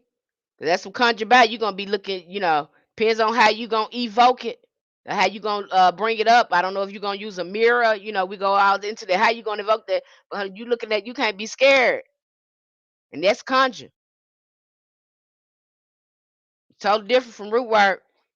You're gonna come in contact with a real spirit.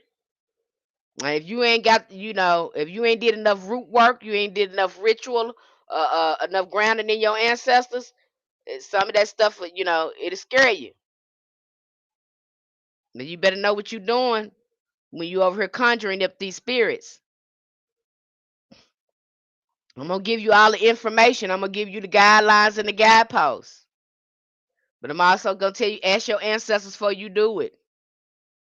But you got some folks over here, they conjuring and they ain't got an ancestor in sight. They just conjuring up spirits, and then you have to make a pact with a spirit. That's what happens with a lot of people. You don't know what you're doing. You have to make, and sometimes that pact, the price can be high. You got to pray these spirits once you start doing this conjuring and stuff. So be careful what you're doing. You saying it's totally different from root work. When you calling on angels and saints, your ancestors, that's different. You come into a country, you working with a whole spirit, so you better have your thing. You have your stuff together. Okay, I can't emphasize that enough for you. And I tell my folks in country that make sure you know what you're doing. Tell them how to set up their table, how to approach their altar, how to contact that spirit in a respectful manner. But you better know what you're doing if this is what you want to do when you get in the conjure. So you got some people jumping in the conjure and they want to conjure with a spirit, and you ain't got no ancestor relationship. You're gonna get yourself in trouble because the price you pay probably gonna be too high. And you do have people that have pacts with these spirits, especially when and that's I don't want to go too deep into this, but you'll kind of see that with their riches too when they spilling their blood, because now you're going into a pact. You're going into a pact with a spirit, you know. So again, and then I don't want to go too deep into that, but you just really have to be careful with that. I talk about that a little bit more in on the conjure membership. But you got some people that do root work all their life and never do have to go outside and do that, make a pact with the spirit like that. Okay, but it does happen. Depends on what you got going on. Okay. But you got some people that devotees that especially when you go into working with Santa Muerte, again, you conjuring now. Okay, when you working with Santa Muerte, you got to approach her gently. When you working with Lama Dama, again, you conjuring now because now you working with the spirit. That's conjure. You working with independent. These most of these spirits that you work with, most of them are not going to be Christian like. They're going to be more indigenous like than Christian. So the approach is going to be different. Okay, so I break that all down to you so you do not get that twisted. I don't want you to get that twisted. Okay, so over here in Hoodoo, let me get back to root work. Everything is alive. Plants, everything is alive. I think a good example is when you go out to that river or you go out to an ocean, that whole thing is alive. Everything, living thing that's around that ocean or that river is alive. The rocks, the trees, everything is connected to that, even more when it's by water. The spirit of water amplifies the psychic energy. Uh, it amplifies the psychic energy of the spirits and plants and that's around that water. Water has a lot of high energy, high frequency to it, especially if it's a river, a ocean, or a sea. Lakes, not so much of, but if that water is moving and it's flowing, it has a lot of high frequency. Everything around there is alive. That's why I have to tell people, be careful when you go in that ocean. You're going in a different world. You think you're going in there to play? Hell no, you're going in a different world. Okay? Be careful in that river. No spirits alive in that river. Be careful in that ocean, what you're doing in that ocean and that sea. Because them spirits are alive in that waterfalls, yeah, streams. Anything moving like that, that's moving, water that's moving, it's alive. Not too much with lakes. I don't really see too much. Now, unless that lake got a river flowing through it or ocean going through it, then it changes. It becomes alive. Ain't too much living around still waters. Ain't too much life or too much high energy around still waters like ponds and lakes because they're sitting still. Now, when they come in contact with the stream or ocean, then the ballpark changes because now the water becomes alive. Yes, I miss living off the river. It took a while for the my plants to adjust from the river to the trees. Mm-hmm. I'm telling you, it's alive. Now you go out there and you see how people are attracted to that river and that ocean. I can go down the beaches right down the street from my house. I can go down there now and it's crowded with people. We love being near water because water is our home. It's our first mother. So you're gonna see a whole bunch of her creation near her. Because she's giving life to all of us. So people we love being by water. Notice how people we love to be near water. We want to be near a river. We want to be near a lake. We want to be near an ocean. We just gravitate towards water because that's our first mother. I think a good example of that is Mama Wati. Mama Water. Again, that's our first mother. And then we were born in water. We already have this relationship with water. We were born in water. Matter of fact, I have to tell people this. Air and water is the same thing. Air is nothing but dry water. You're swimming in water right now. It's just dry. Yes, by the ocean. Now walk to it. It's gotta be by Mama Wati. Okay? That's the first mother. Water is divine feminine. That's our first mother. Why you think we always want to go near it? Some of us can't swim, but we love sitting by the water. The water just calms us. We love to be near some water. It's you're remembering. It's ancestral memory. That's what's going on there. Okay? That is what's going on there. Okay? So again, when you're working with these plants as well, when you start to work with the plants and you start to work with the trees and you start to connect with the mother earth, again, it should start helping you feel more stable and start helping you regulate your nervous system. I am from the islands, and every time I go back home, all I want to do is spend my days at the beach in the water because you're remembering your first home was in water. Okay, matter of fact, you think oxygen is not water. That's why you got a H2O, and then what they call oxygen, O2. They're the same thing, you guys. Okay, it's the same thing. Air is nothing but dry water. I remember when I went to go do a journey to go meet the Orishas. Like I tell you, I do shamanic journey work. I do a lot of heavy meditation and traveling into other realms. And I remember going to see the Orishas, and it was so long to get there. That was the longest shamanic journey I have ever taken. And I was like, where am I going? They said, going to the part of the universe where everything was made of, and they think nothing is happening there anymore. I was like, really? I had never heard of that before. Again, when you start doing meditation, start asking questions to your spirit guides when they take you on these little journeys. And you go look it up and it be right. Trip me out. It was right. I don't know anything about astronomy. I don't know anything about traveling to space. This is where my spirit guides, my ancestors was taking me. Okay? This is where they was taking me. So I get over there and I see all these orishas in this beautiful star. It's like a star, and where it is, they're like the where they are, that star where they are lights up the whole side of that universe. Wherever they are, they're in the primordial part of the universe. That's where they are. But they can't even get back there no more because they say that's where everything come from, but they think nothing is happening there, but yet everything is still happening there.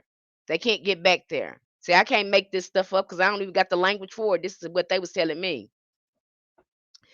And so I was talking to the Orisha. Oshun was there. I had never seen Oshun like that because every time I have seen Oshun, Oshun has always been, the images that I've seen has always been with her with this yellow dress. But she didn't look like that when I went to go see her. Matter of fact, when they were there, she was dressed in all white and she had these little chandeliers over her face, like hanging over her face. I had never seen her like that before, and she was dressed in all white. And I was like, I've never seen you in white before. She was like, this is really my color. That's what she told me. She said white was really her color. I said I had never seen her like that, and because I thought I was going to see her in yellow, and no, she was not in yellow. She was in white. Uh, uh, I seen a lot of others there. Abatala, again, they're just hanging out in this one little section. This is how it came up for me. And so I asked them, I got to touching things in this realm, and everything I touch it just sparkle. It was like a jello-y type of substance. Do you perform shamanic journeys? I do for myself. I used to do meditation. I used to do meditation events. It's been a while since I did those, but I do for myself. So I go to touching this stuff that they're in. And I'm like, what is this? What is this stuff? Why is it bouncy and glittery and stuff? And they said, oh, that's everything in the universe is made of. We use this to make you and everything in the universe. Everything you see around you is made of this. I was like, what? That was like, yeah. It's a sort of universal water that everything is made out of. Everything. Everything you see around this is the starting point for everything. Nothing gets made without this substance. I was like, I never heard of that before. I had never heard of that before. But look, they're dropping stuff on me. I had never heard of it before. So I get out of meditation. I go to looking this stuff up. And would you know they got something called universal waters? They call it might get it this wrong. Inconsolvent solution that everything is made of in the universe. You can call it melanin, Some people want to call it melanin. But this substance I was looking at, I had never seen anything like it. And wouldn't you know it, I was able to look all this stuff up. The place in the universe, everything is made of this stuff here. They call it universal waters. It just tripped me out having that experience. So don't underestimate all the knowledge in your mind because it's already here.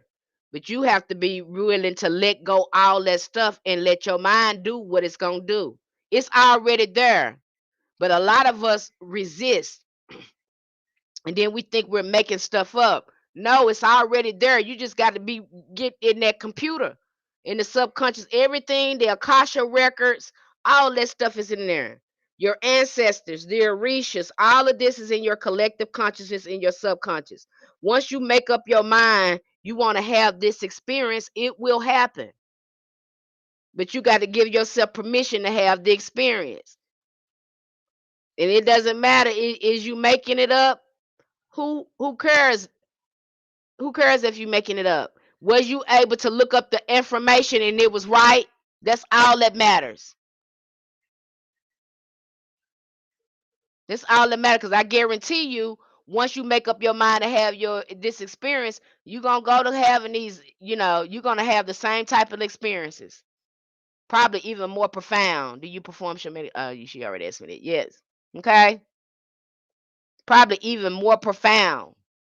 These are just the things that I have experienced. But I'm telling you, got the capability.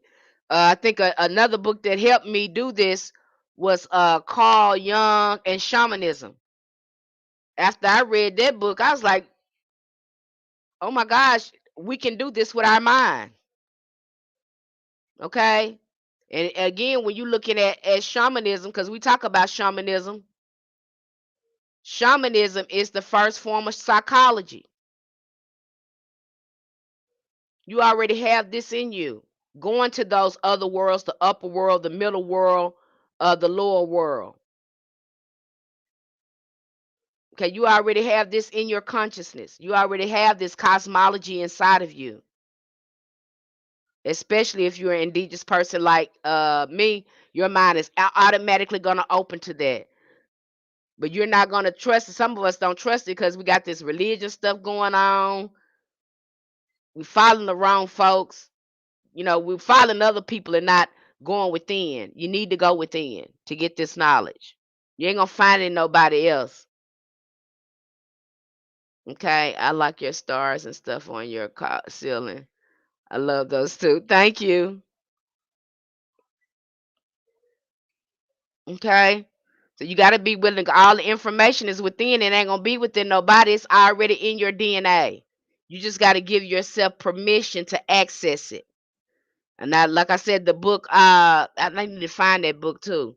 But the book I read that really opened my mind to this, because again, you're going to be communicating with a lot of these spirits through your consciousness. So stop thinking they're gonna come in real they're gonna come to you in the spirit form and all that. No. If you're gonna be seeing them, you're gonna see them in your third eye, through your inner eye, and through your consciousness. They're gonna be telepathically communicating with you. Okay? And when you're coming in contact with roots, herbs, rivers, plants, these are spirits.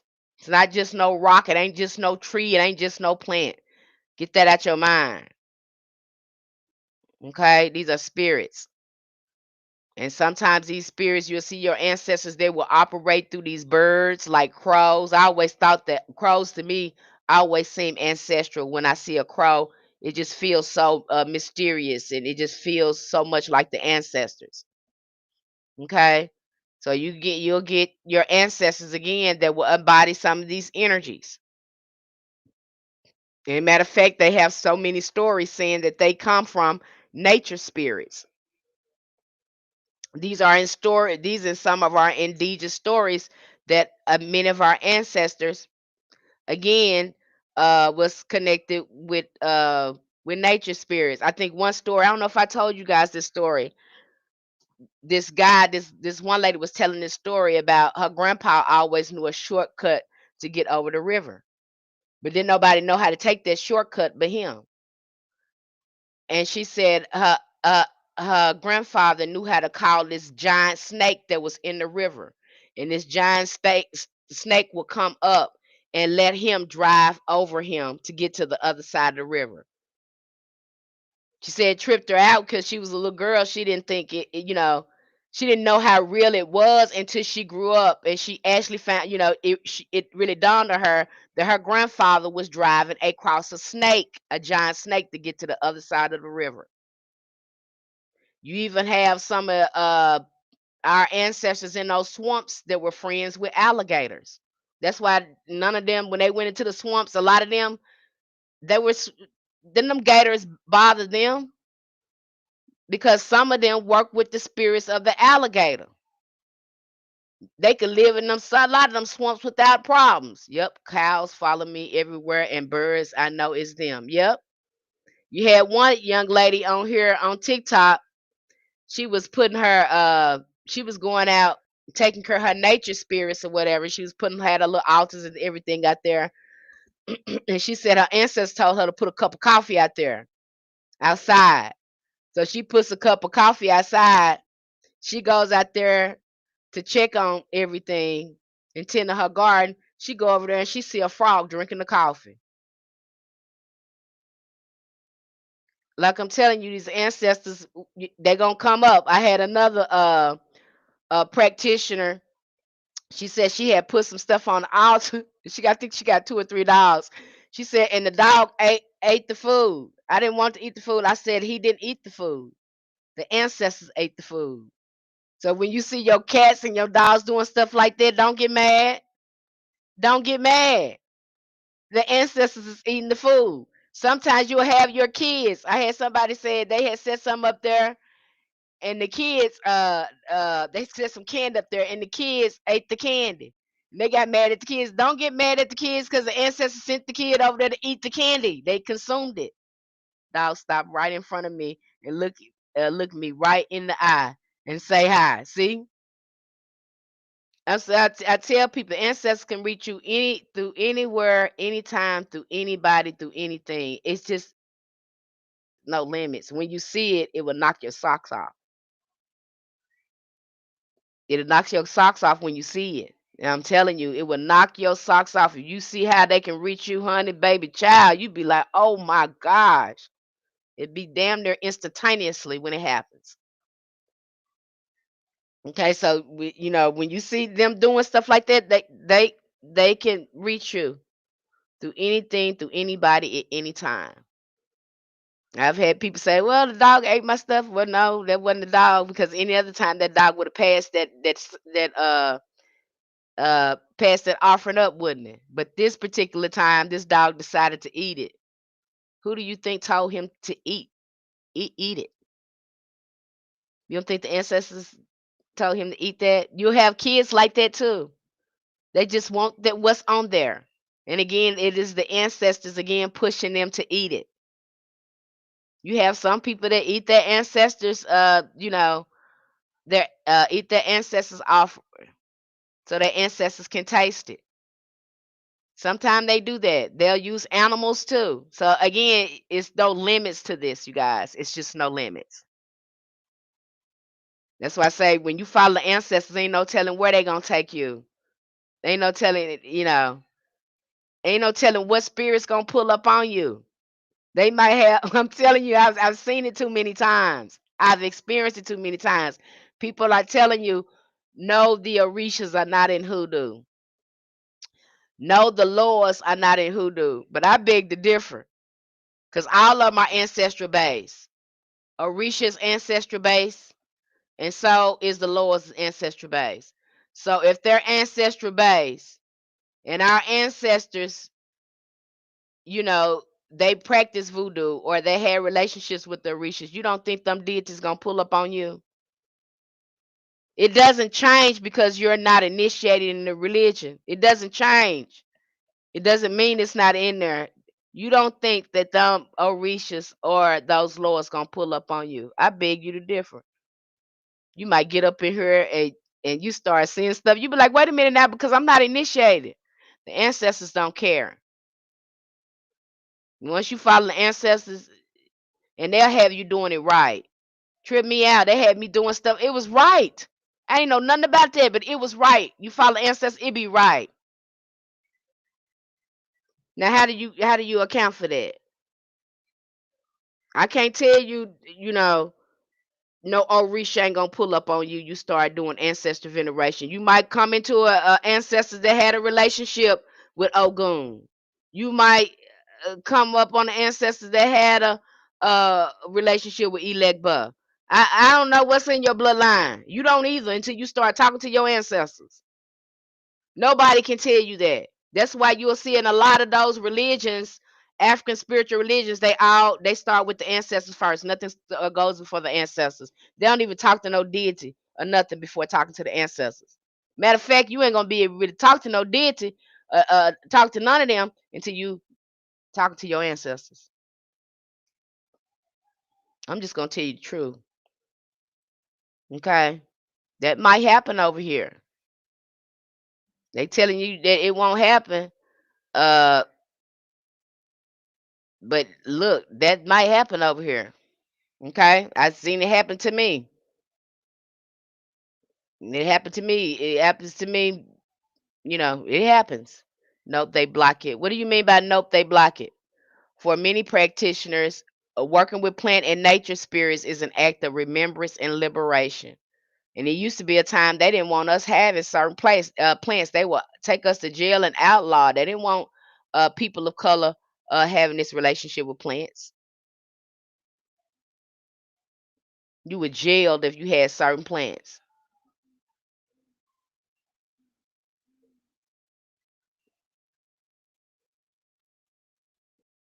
Yep. If they don't want you talking to a certain deity, you won't talk. They won't set it up. They won't set it up. But you'll have some ancestors. If you want to work with a certain deity, you will ask them, and they'll set it up for you. And if that deity is in your bloodline somewhere, that deity start pulling up on you.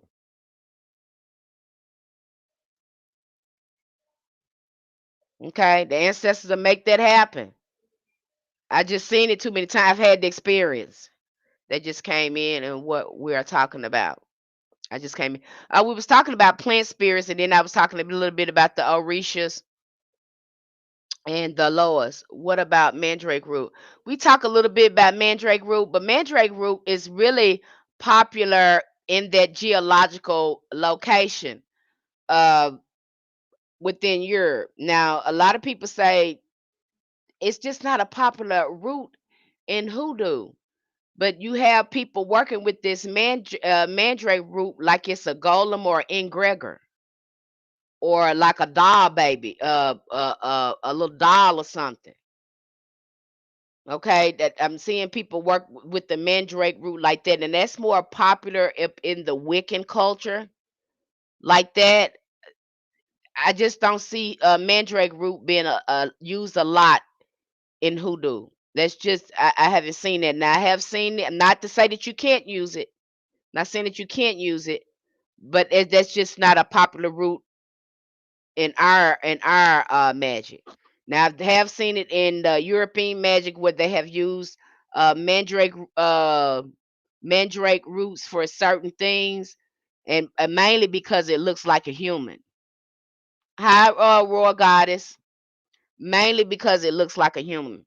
I'm seeing a lot of people use that for that. So, and then when you look at it, it looks like they may be using it for other type of work, because it looks so human. Using it for a golem or a Gregory or something like that. But I haven't seen too many hoodoo practitioners work with mandrake root. Not to say that they can't, okay, because we got we got some European magic in there. We got indigenous magic in our spiritual practice. We got Jewish mysticism in there. Um, so not to say that we can't, because hoodoo is always evolving and it's always growing and adapting, and that's what I love about hoodoo. It never stays the same. Now, what was a down thing for me with religion? I'm not really. I knew religion or ATR, a religion wasn't good for me. Okay, because it's just like jumping out of one frying pan into another. I just got out of Christianity with somebody telling me what to think, say, and do. No, I don't want to do that no more. I don't want nobody controlling my mind like that no more. I don't want no follow the leader type of enough going on. I'm gonna be following my ancestors. So I knew I didn't want to do that. Even though I think the ATRs uh are beautiful. I like the spirituality of it. I don't like the political religiosity of it. Okay. Yeah, I'm a practitioner. I don't know what you mean by that, Eddie. Do I know any stars of the East? I don't know what you mean by that. Are you a practitioner? Yes, I'm a practitioner. Okay, so not to say that you can't use it, because again, hoodoo is always evolving and growing. And in fact, when I'm going over conjure work now, when we look at conjure being of African diaspora and looking at our hoodoo practice, y'all, we have to look at our ancestors that went into the went into Brazil, that went into Jamaica, that went into the Caribbean, that went into Venezuela. Again, a lot of our spiritual systems got scattered. Okay, so I make sure we look at all of those systems to understand hoodoo and why we practice certain things in hoodoo. Because when we start looking at these African spiritual systems among diaspora, we start to understand more about hoodoo. We have to look at them. Eastern stars, oh, you're gonna put me on my soapbox again, Eddie L, with this. How to become more disciplined working with tree spirits. Sit there and sit there, sit and listen. Sit and listen. See, a lot of us don't know how to be still and be quiet. You think you got to rush through something, and you think you ain't got time. That be the problem right there, because you don't know how to sit down and shut up. That's really all it takes. And if your mind is clouded and you're going through a lot of stuff, then you probably need to heal. If you can't hear, okay, you got to sit down and be quiet, because they're gonna be talking to you telepathically. And if you got a lot of stuff going on in your mind and it's clouded and stuff, you're gonna miss the message. That's why we get you started with shadow work and healing on yourself, so you can start speaking clearly to spirit. So you'll know your voice and the voice of the spirit when it start talking to you. Okay. But I tell you what, when you get over here, your ancestors gonna have you being quiet. And once you start shutting your mouth, the spirits get louder. Spirits get louder when you shut up. So we start with the journey with our shadow work. I know my spirit team ancestors be hollering at me. Thank you for that. You're welcome. Okay, so we start with shadow work. Yeah, you start with your ancestors and you start with shadow work. I'm telling you that magic stuff gonna come later, cause honey, you're gonna be needing that to heal yourself. I'm telling you right now. You tell you right now, honey, you need to be healed, because your ancestors been through 500 years of all types of disrespect. And you don't think nothing wrong with you, and it didn't get in your, bloodline some kind of way. Yeah, you need to get somewhere and sit down and heal and come to yourself and do your ancestors work. Okay. I have to use mushrooms to hear them clearly. You right, shutting up. You have to be quiet. You have to be quiet. Man, you might have to practice silence for 24 hours. Don't say nothing to nobody. Don't say nothing to nobody. Just listen. Listen to what's going on in your mind. Just listen. Okay? You'll start picking things up. You'll start learning things. I assure you. But you got to be quiet. You got to get somewhere and sit down. Okay? Can't be talking all the time. Can't just be running your mouth. You got to just be quiet.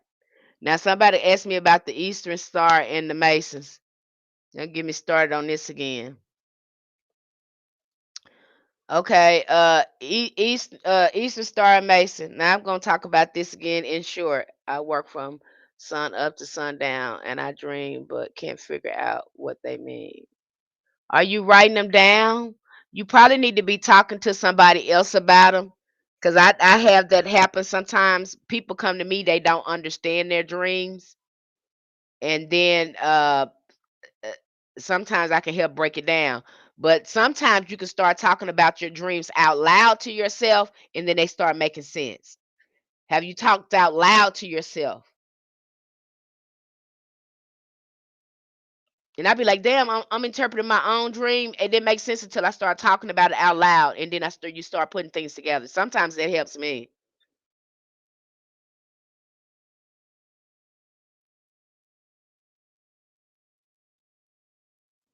You probably just need to practice more. Sometimes it's like that with me too, honey. Sometimes I don't have no dreams. That's why I got them tarot cards. Sometimes them dreams fade away like smoke, honey. You wake up and them damn dreams, you be trying to reach them, and they be fading away like smoke, girl. I know the feeling, honey, and I don't like it. I say, why the hell? And some dreams I just remember. Okay, sometimes dreams I just remember. And sometimes they'll come back throughout the day. If I do certain things, it'll trigger a memory about a dream. So maybe you want to work through it that way, and it just happens. Nothing we can do about that. I always say divination. Do a tarot card reading about the dream. Sometimes that helps me. Okay, you just have to find out what helps you. I'm always swimming with whales literally all day, on night, and talking to them and listen. You do know ancestors are associated with water.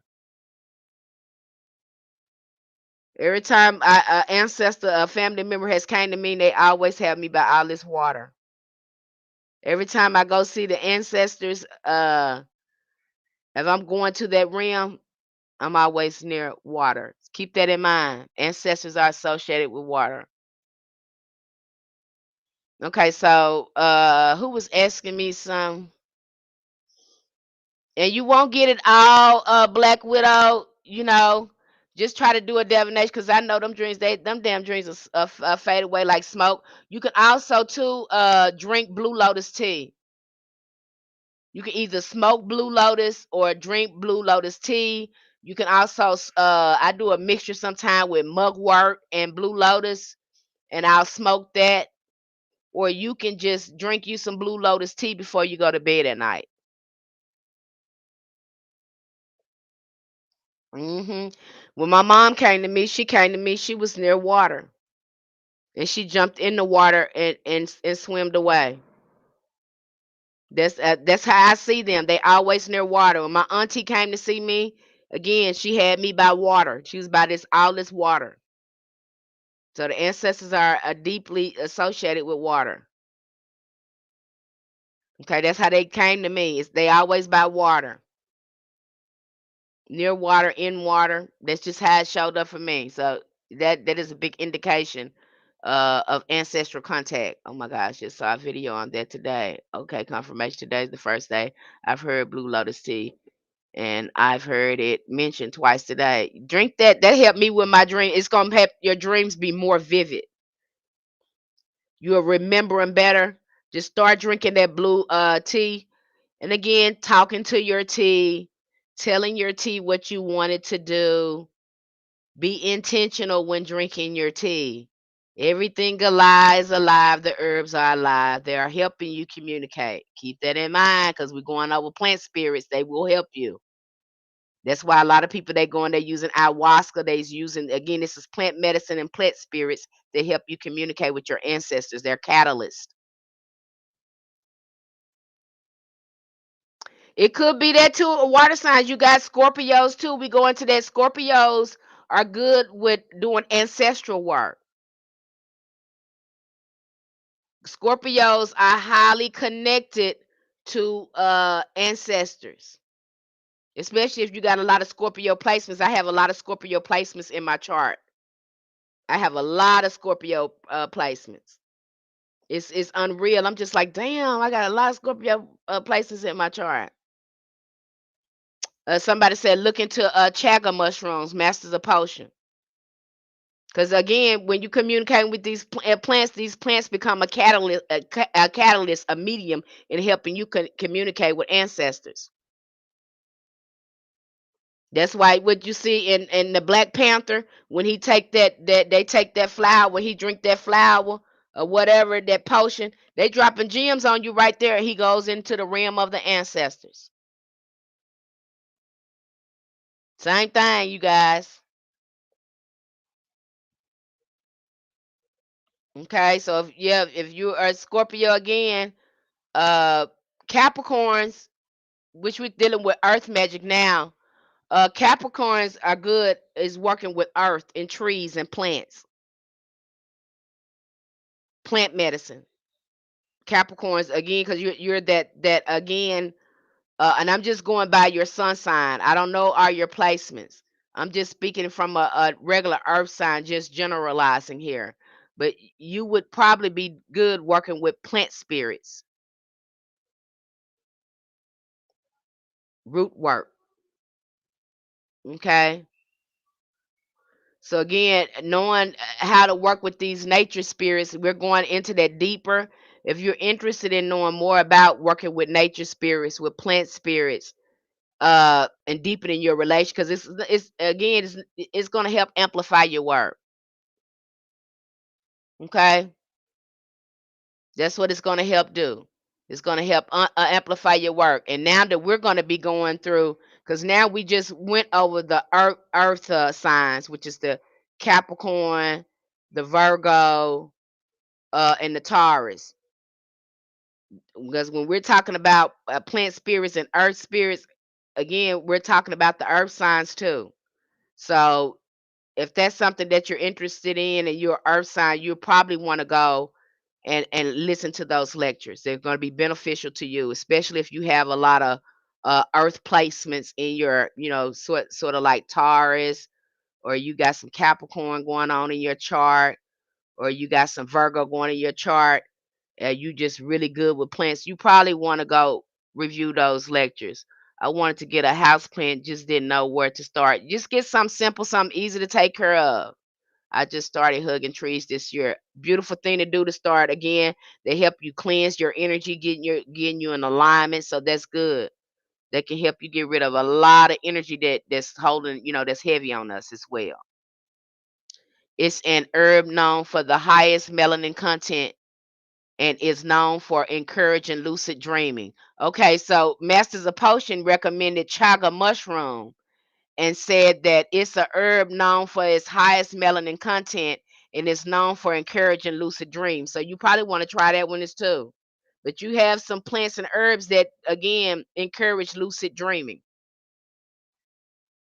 And don't be too hard on yourself. The best thing you can do is try to keep a pen and pencil near your bed. And if you can't name but two or three things in a dream, that's fine. Sometimes it comes out throughout the day because I be busy doing stuff and that dream will start coming back throughout the day. It is certain things that'll trigger a memory of the dream with me.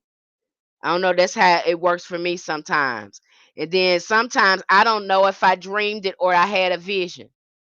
Sometimes I don't know the difference in between a vision and a dream. Cause sometimes I could be sitting up looking at something, I'm having a whole vision that happens to me sometime, and I don't know the now I understand when the prophets say I don't remember if it was a dream or a vision, and it'll get like that. When the ancestors be showing you some stuff, sometimes you don't know the difference between a vision and a dream, and it just happens like that. There's nothing wrong with that. Okay, it's just the spirits be showing you stuff at such a fast rate, you know, you can't tell the difference sometimes. And there's nothing wrong with that. It's nothing absolutely wrong with them put you in charge TikTok. Okay, there's nothing wrong with that. So I don't think nothing is wrong with that if you can. And it takes practice to do this, you guys. So be patient with yourself. But honey, that's where them oracle cards come in, and them tarot cards come in handy with jogging your memory. Okay, and putting things in perspective with you about in the dream.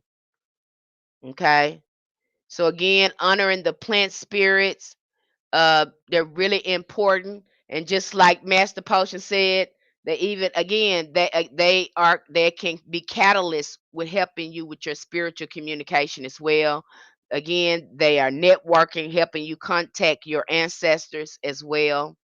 They are your oldest elders here. They were here before your ancestors got here. They're your oldest ancestors. And so we want to slow down. We want to communicate with the tree. We want to honor the grass. We want to honor the herbs because these are the spirits that's been helping us in our work. Even these spirits are ancestral. Contrary to what you have been told, is just family member. No, you got all types of spirits that walk with your ancestors. Your ancestors had plant allies. They had nature spirit allies. They had angel spirit allies. Okay. They had some deities, which you see in voodoo. Let me get back to the lords of some of these. Again, I just showed this on my TikTok channel with your own big, beautiful eyes. Each of these practices started off ancestral, whether it's voodoo or the Orisha. I don't care what they're talking about, the ancestors going to always come first. All of it's in the ancestral. So I can't tell you, can't nobody tell you that your ancestors not gonna have you working with their Orisha. They might have you working with that after you develop a relationship with them. They might have the lowest pulling up on you after you develop a relationship with you. And you do not have to be initiated. Once the ancestors start leading you, you won't get it wrong. But if you just doing it because you seeing somebody else doing it, don't do that. Don't start reaching out to laws and orishas without your ancestors' consent. Do not do that. It's disrespectful. Let them do it on their own. Ask them to do it for you. Sometimes it feels like so blended in real life, dreams and vision. It do. Good night. Okay. Good night, Enchanted. Okay. Sometimes you can't tell the and it happens like that, especially when your third eye open and you're constantly getting insight and visions and wanting to know things. It gets like that. I remember one time I was listening to a song and they took me into a whole I couldn't believe it was a song that triggered a, a vision. And I said, "Oh my God, I can't believe this is happening." And I said, "Is this happening?" And the ancestor said, "Yep, this is happening. You said you wanted to do this, so we are doing it right now." Okay. And I was in a full blown vision in my house sitting on the couch. I had went on a journey just that quick. It was just one song. It was a song that triggered it. And there I was in a vision. What order should I watch the lectures in Patreon, or do I just watch whatever costs to me? I say you need to go to the ancestral veneration first before you do anything. Make sure you understand that concept. Make sure you got that together first. Nothing else matter. Nothing comes before that. The other stuff can come later, but doing your making sure you understand the shadow work and you are in connection with your ancestors. That's the most important thing. Then the other stuff can come later. It's not really magic. It's not more important than the ancestors because none of that works without them. So I don't know why people would put magic in front of ancestors. I don't know why people would show you work without telling you to work with your ancestors. And to me, it just keeps you disconnected and having to follow somebody all the time. Again, they trying to be the priest for you, but once you start working with your ancestors, you become the priest. You become the priestess. You become the ambassador of your ancestors.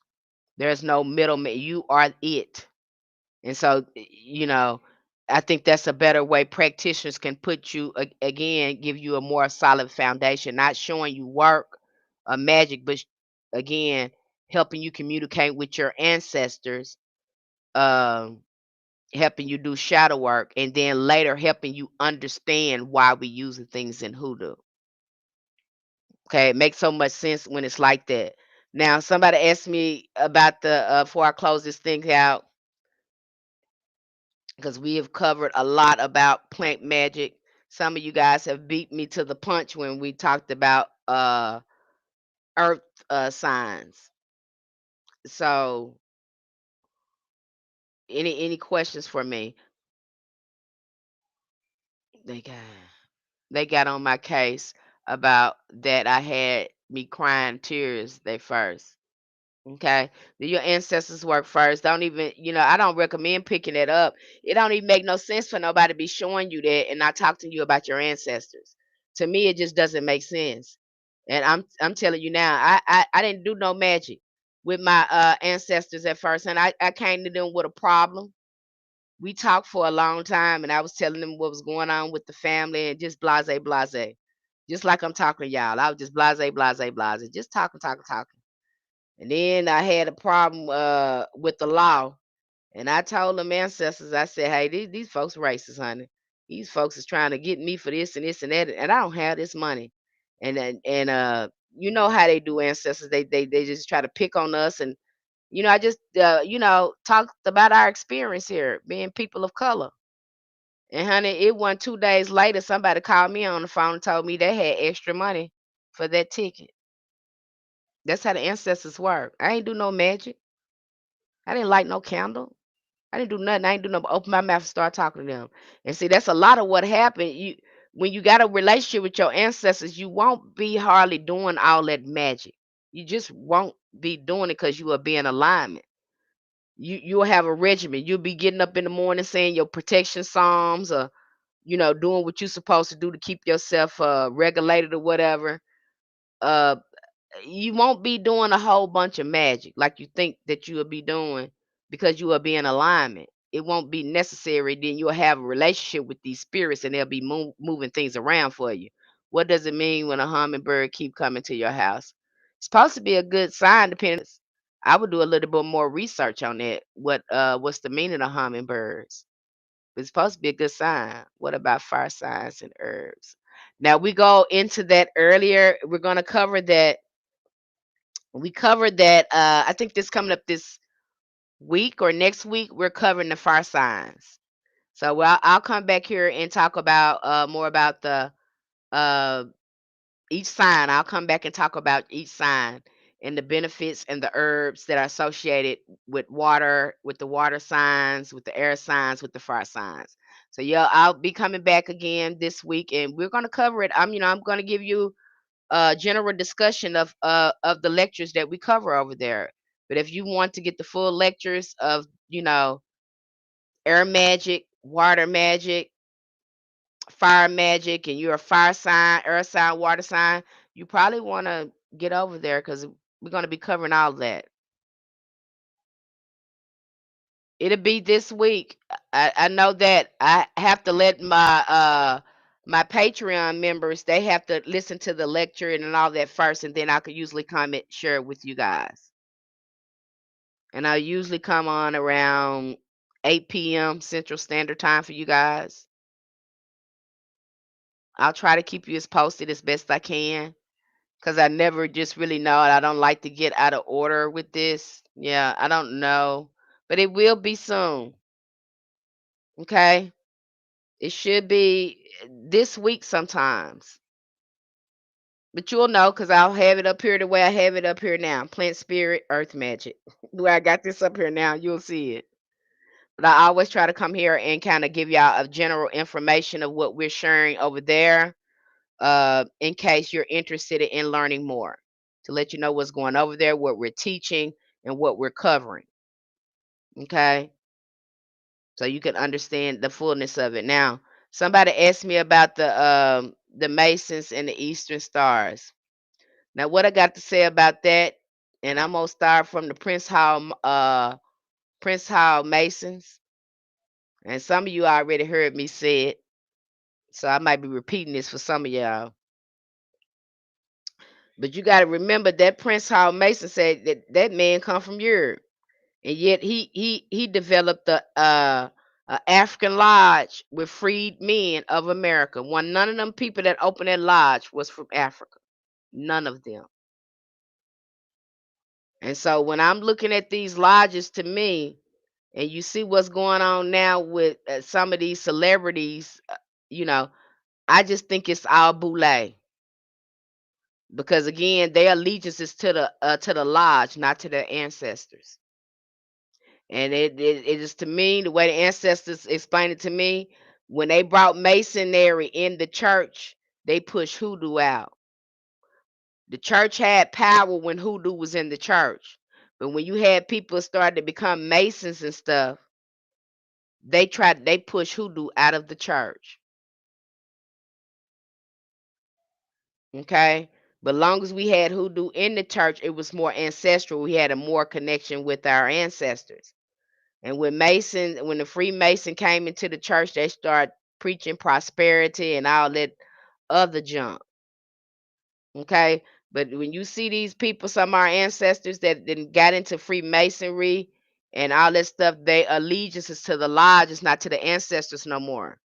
Because there's certain things in that lodge they're not even going to talk to you. They're not even going to tell you about, because their allegiance is to them folks in that lodge. And whatever false pretense they got in there, it is not to the family anymore. Hoodoo was about familiar. It was ancestral. Okay? They didn't pledge their allegiance to Christianity. Matter of fact, that Hoodoo was all ancestral. Now you have these people, their allegiance is to keep the keepers of secrets of their lodge. It's no longer ancestors now, and some of the oaths that they take, they're some of the oaths that they take, they are, and I don't know if they know it or not, but they are making pacts and putting curses up on their generations. And this lasts on down to the fourth, fifth generation. You can't tell me it doesn't happen because I'm living proof. I got a Freemason in my family, and my grandfather is a Freemason, and all his children have passed away, and he's still standing strong and tall because he took the oath.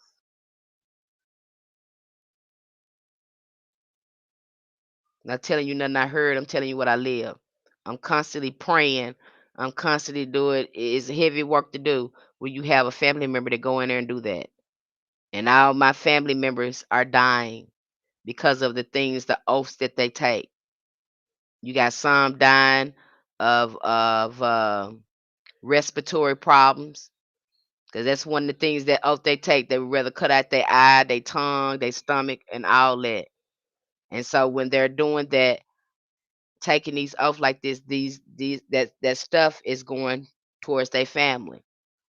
I can go into this even more, but I've talked about this enough, so I don't want to sound like a broken record.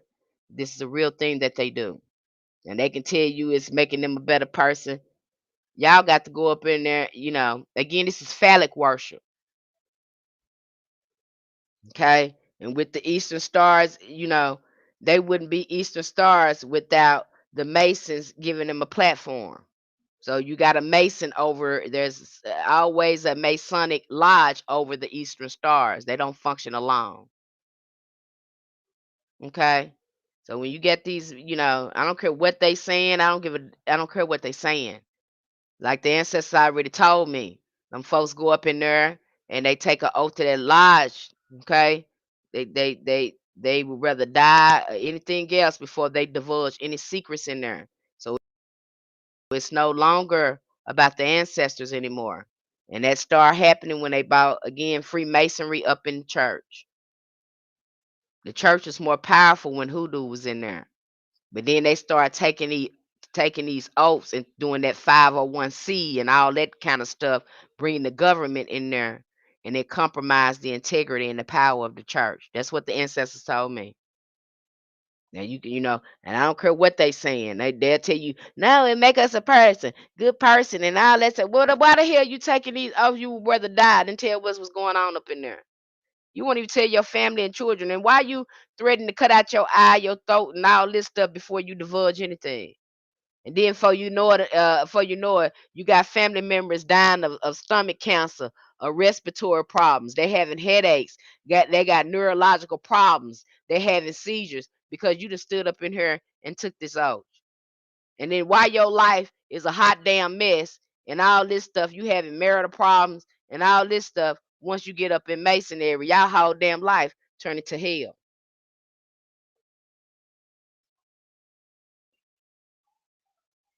Most of them don't stay with their first wife. Most of them go get married. They get remarried. I'm just telling you what it is. Now, I don't give a damn what they sitting up there saying they don't do this and make us a better person and all this stuff. Why are you taking out? Why are you putting us in your oaths? Why are you taking this oath like that? Do you know what you're saying? We talking about you gonna do all this and do all that. Do you understand that you are cursing your whole family down to the fourth generation?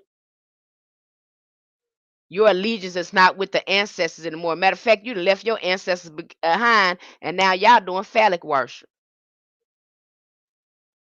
Mason, my son, all that comes from ancient Kemet. Okay, session. Get it go back to the great mother. Y'all got to still wear that apron on with the M on the front of it. My son. It's still divine feminine. Y'all got mad and you got up in that church and you started that phallic worship and you start making up. I don't know what these gods y'all be calling on in there and these God forbidden rituals you be doing. You got to go in there blind. You don't know what the hell you doing. Folks got you in there blind. You doing some every damn thing. Why you going in there like that? Okay. I don't care what you say. I don't care what y'all sitting up saying we ain't do that. We make you better and all this stuff. Why you got to do that? Hoodoo was enough. Why don't you get over there and Hoodoo? Stop trying to be towards this organization and serve serve the master, because y'all even have a master in that lodge y'all have to bow down to. Yeah. Just like they got the Holy See that everybody he can act like God. The Pope is called the Holy See. He supposed to act like God, the only one to be able to talk to God. They do the same thing in that lodge where they have the master in there, the master of the lodge. They got to do everything that he or she say, like they God.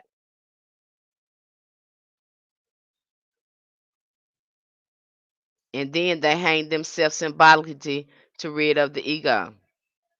This is what they doing here, and you can't say you ain't doing that, because with the books that I'm reading, Manly P. Hall, I can just go on and on. Agrippa, I can go on and on and on with these occultists because I done read all their books.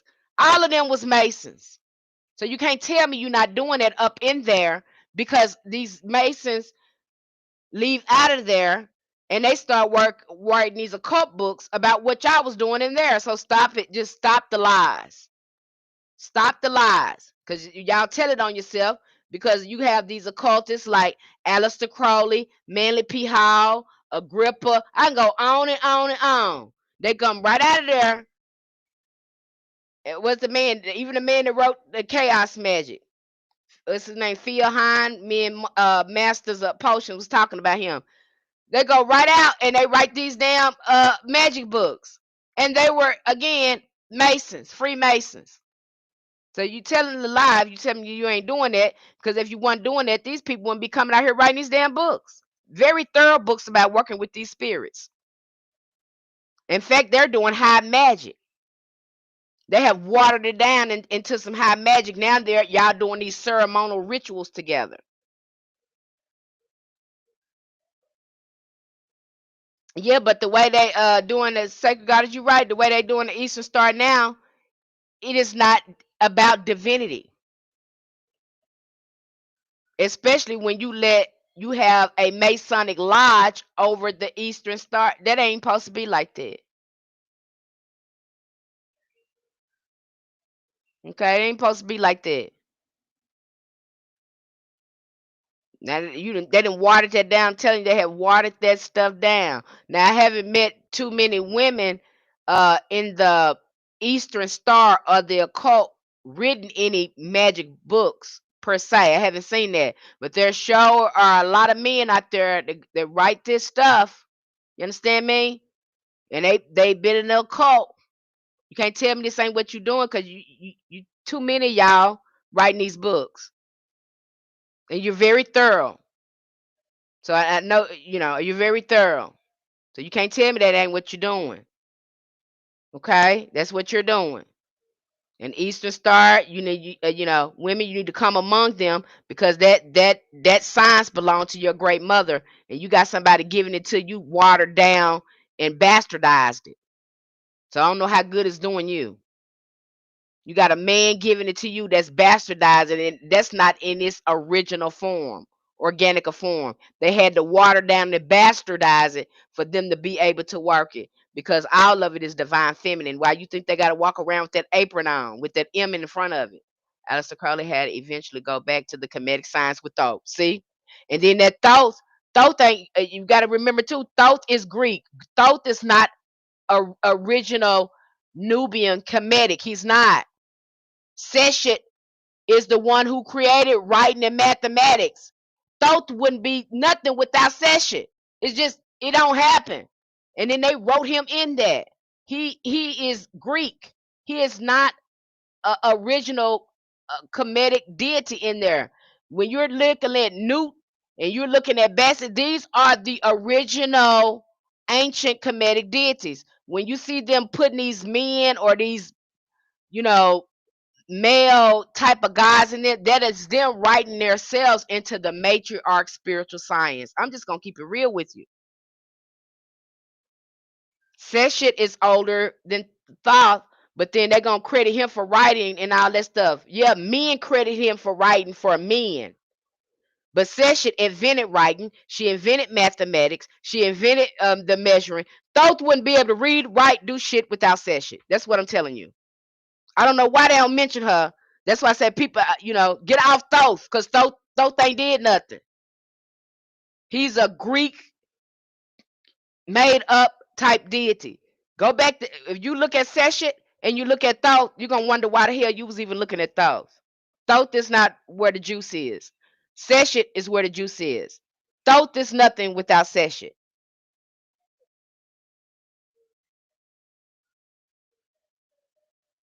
I don't know who that is.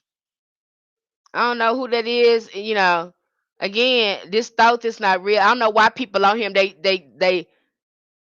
on him like that because they say he did the Emerald tablets, but that man, that deity, whatever that is, you need to go back and look at Session. Don't even look at Thoth yet. Go back and look at Session. Thoth couldn't write, couldn't do mathematics or anything had it not been invented yet. Session invented writing and mathematics,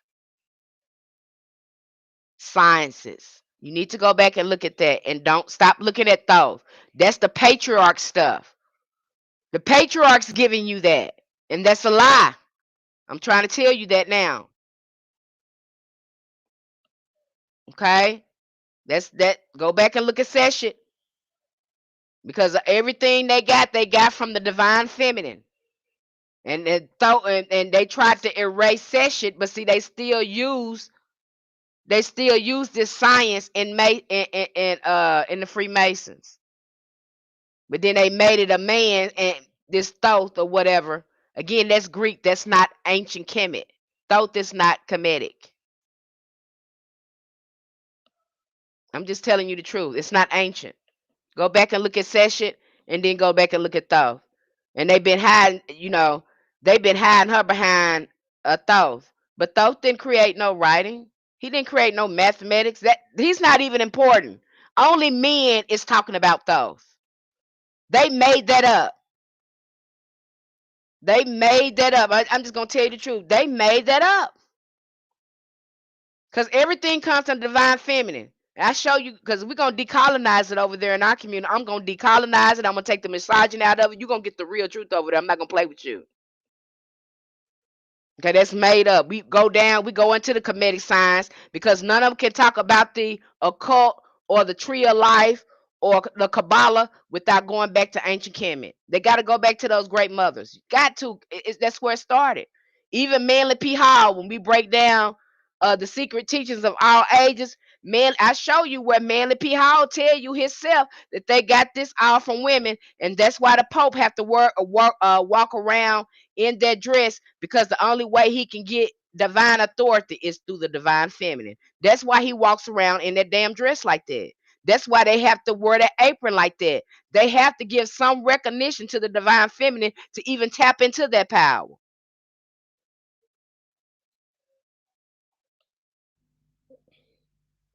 I'm telling you the truth. Even when we look at the tree of Kabbalah, the tree of life, at the top of that tree is Sophia, the divine feminine wisdom. They doing all this so they can understand how to connect with the divine feminine. And women, you don't have to do that because you was born with that in you because you're the original cosmic being. You don't have to do all that. See, these folks, they got to come up with Freemasons and all this sort of stuff, bastardized stuff. That's what you got going on there. I hope I made that simple for you. I'm telling you the truth. Okay, that thought and they pushed it. You have to be careful with that. That's what the ancestors had told me. I used to get into that new age stuff and be the emerald tablets, the twin flame.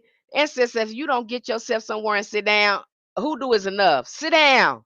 We already know about that. Get over there and sit down. Get out of that new age. Leave that stuff alone. Leave that new age stuff alone because these people are making stuff up and rebranding stuff. Now I'm always shocked when they come in contact with these aliens and they look like milk. And I know damn well that just can't be so. Why they look like milk? Y'all doing the same thing y'all did with these angels and Jesus. You doing the same things with these aliens. Now it's hard for me to believe that these things look like milk and they from outer space in a melanated universe, but yet they looking like milk. I don't understand it. I'm not doing it. Okay?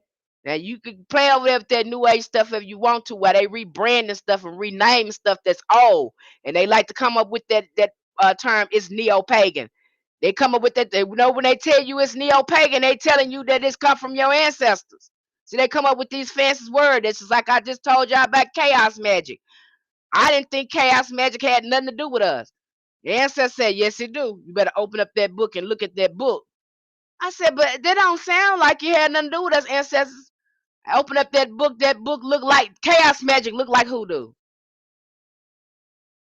Me and Masters of Potion just got through talking about that last time I was on here. They rebranded stuff and called the stuff something else. Now you better stop following these folks. Hoodoo is enough. Your ancestors had it right the first time. They don't need you got somebody who just not trying to understand your spiritual science and naming it something else. Stop going for that twin flame and all that up. Stop it. Hoodoo is enough. You learn that, everything else fall into place. But some of these folks, they making up stuff, okay?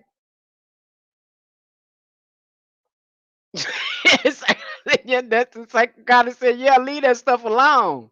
Most encounters are with Mick people. The Bible. I mean, I came with that. Is when they say them, you telling me you looking at a, and they supposed to be the first civilization here, these aliens, and they looking like milk. Now I understand if they was purple, that makes sense to me. If you was talking to them and they look purple, I accept that. I accept that if they was green. I accept that. I accept that if they was green, purple, or blue. I'll accept that. They can be jet black. I will accept that, but I ain't accepting it that they look like milk. That they ain't no melanin at all. Hell no, I know you lying. No, you saying they was the first aliens here, and everything melanated? Oh hell no, I don't believe that. You know, you stop talking to me. Get away from them folks. Okay, get away from them folks. Your mind's still bad. You bought racism in spirituality because now we looking at milky aliens.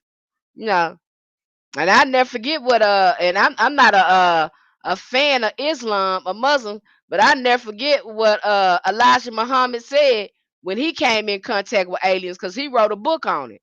Now, some of his stuff, I like a little bit of Islam stuff because they do kind of think outside the box. They ain't, a lot of them ain't just crazy with religion. A lot of them. Well, I talk about because I ain't know if it's different Muslims too, the Farrakhan Muslims. I'm gonna say it like that. And so when Elijah Muhammad said when he came in contact with aliens, he said it's aliens and they ain't white either. That's what he said. Okay, that's what the man said. He says aliens and they ain't white either. They not like milk. Okay, why would they be? It don't make no sense. It don't make no sense for them to be that color. So when they start doing stuff like that to me, Lance just told me to get myself up out of there. Say, girl, you'll get yourself up out of there. They don't got nothing to do with you. These folks still trying to figure stuff out. We already figured it out. We already figured out the spiritual science. So why is you over here playing with these people? Your ancestors already figured it out. There's no sense in be over there playing with them folks, okay? They renaming stuff. I done just told you that. They done created chaos magic, and it ain't nothing but hoodoo that they didn't call something else. Okay? That's all I'm gonna say about that. That's why, I like you to see for yourself, and I break this stuff all the way down. Break it all the way down to a science. I can break it down, put it back together, then break it down again. Cause I've been studying this a long, long time, and I follow the ancestors. I don't follow no folks. I don't want to listen. I don't want to follow no folks because folks is flawed. They a lot of these folks up here. They living out their ego. Okay, they ain't got no ethics or morality in them. Some of these folks, they just out for your money. Okay, and you get over there where we at, you gonna look at these prices over here. Dang on well, I ain't out for your money. I want you to learn. I want you to know for yourself. Even the prices, you be able to look at the price. Say, oh, wow, she's definitely not in it for the money. No, I'm not. But I am going to be compensated for my time and the effort that I put in, trying to do that. Help you. Okay, but don't fall for that. That thought stuff ain't real, y'all. It had some girl going crazy trying to get in that thought, and you listen to the story of Thoth. You need to go listen to that story because it sounds like these men got possessed by something, like a spirit or something. These patriarchs, it's like something, you need to go listen to that, how that came about, because this man that came in contact with this spirit of Thoth, he post had come into some type of crazy possession or something.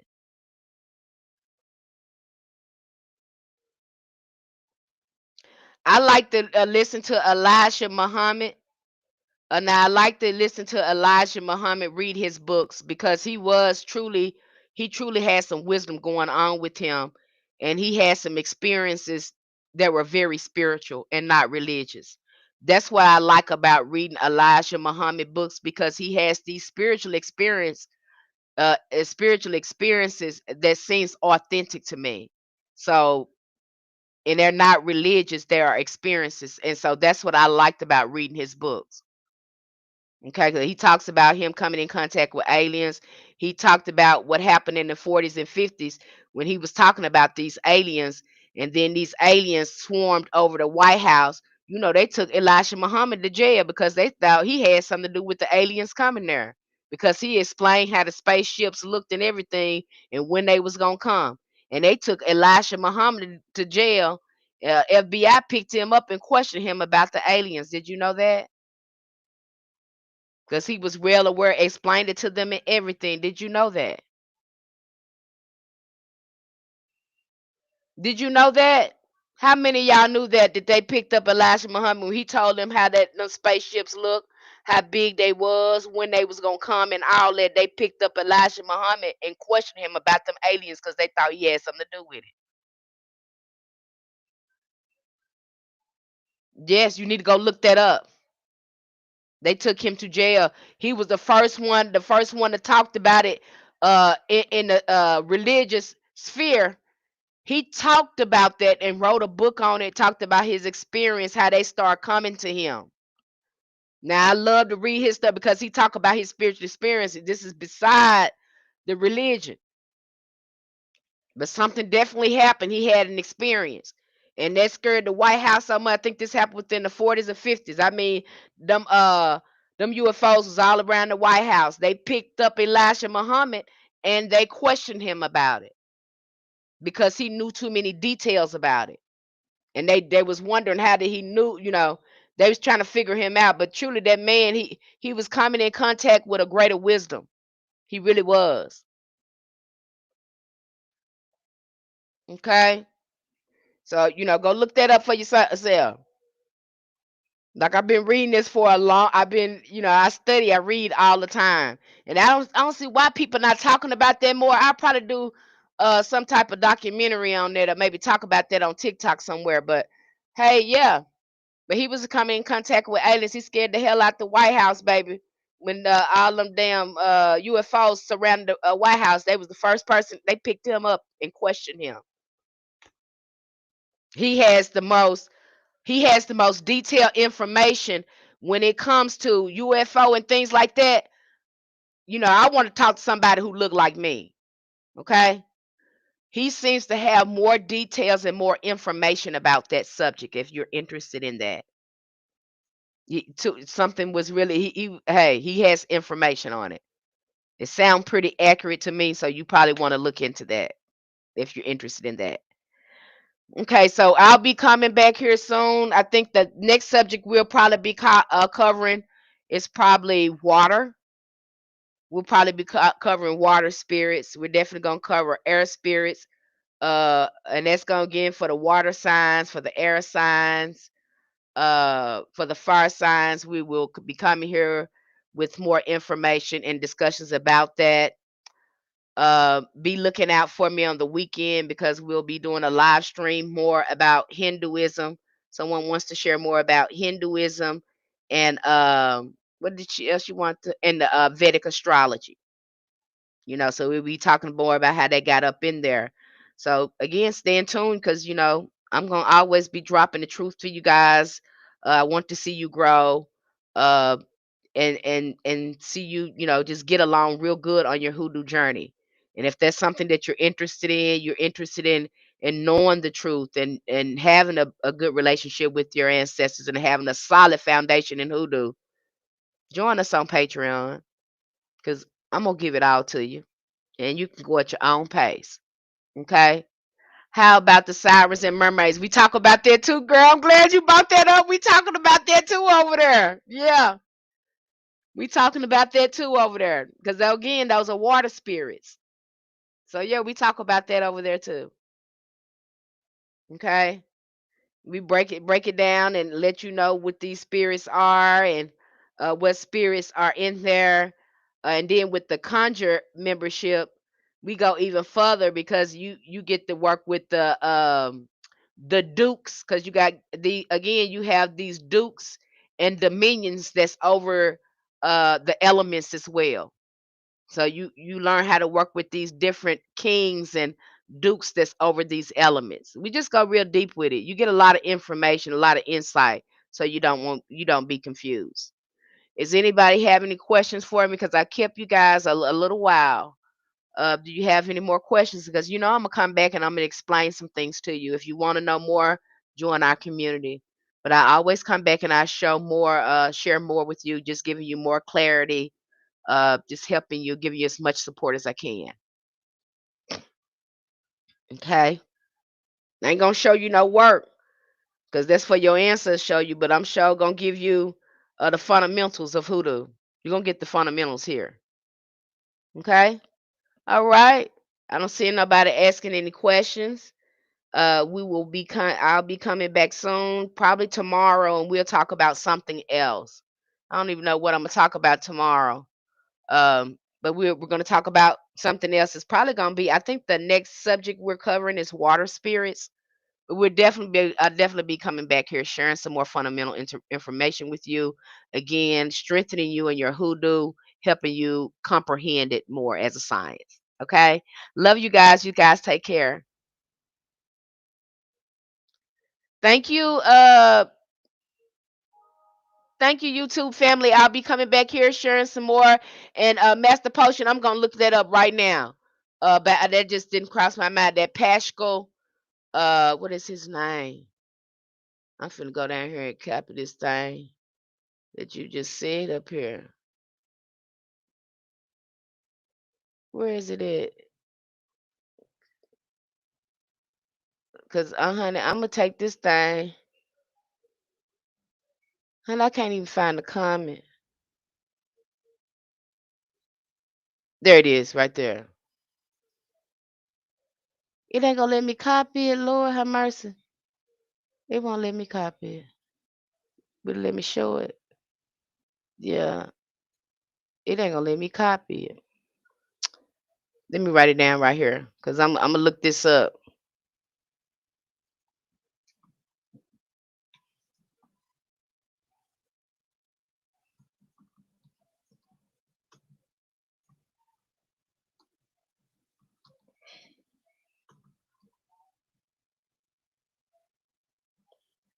Okay, I'm looking it up. Masters of Potions. I'm probably gonna be able to talk about this more next time we have a live stream. I just wrote it down in my notes. Okay, talk to you guys soon, and you know how to reach me.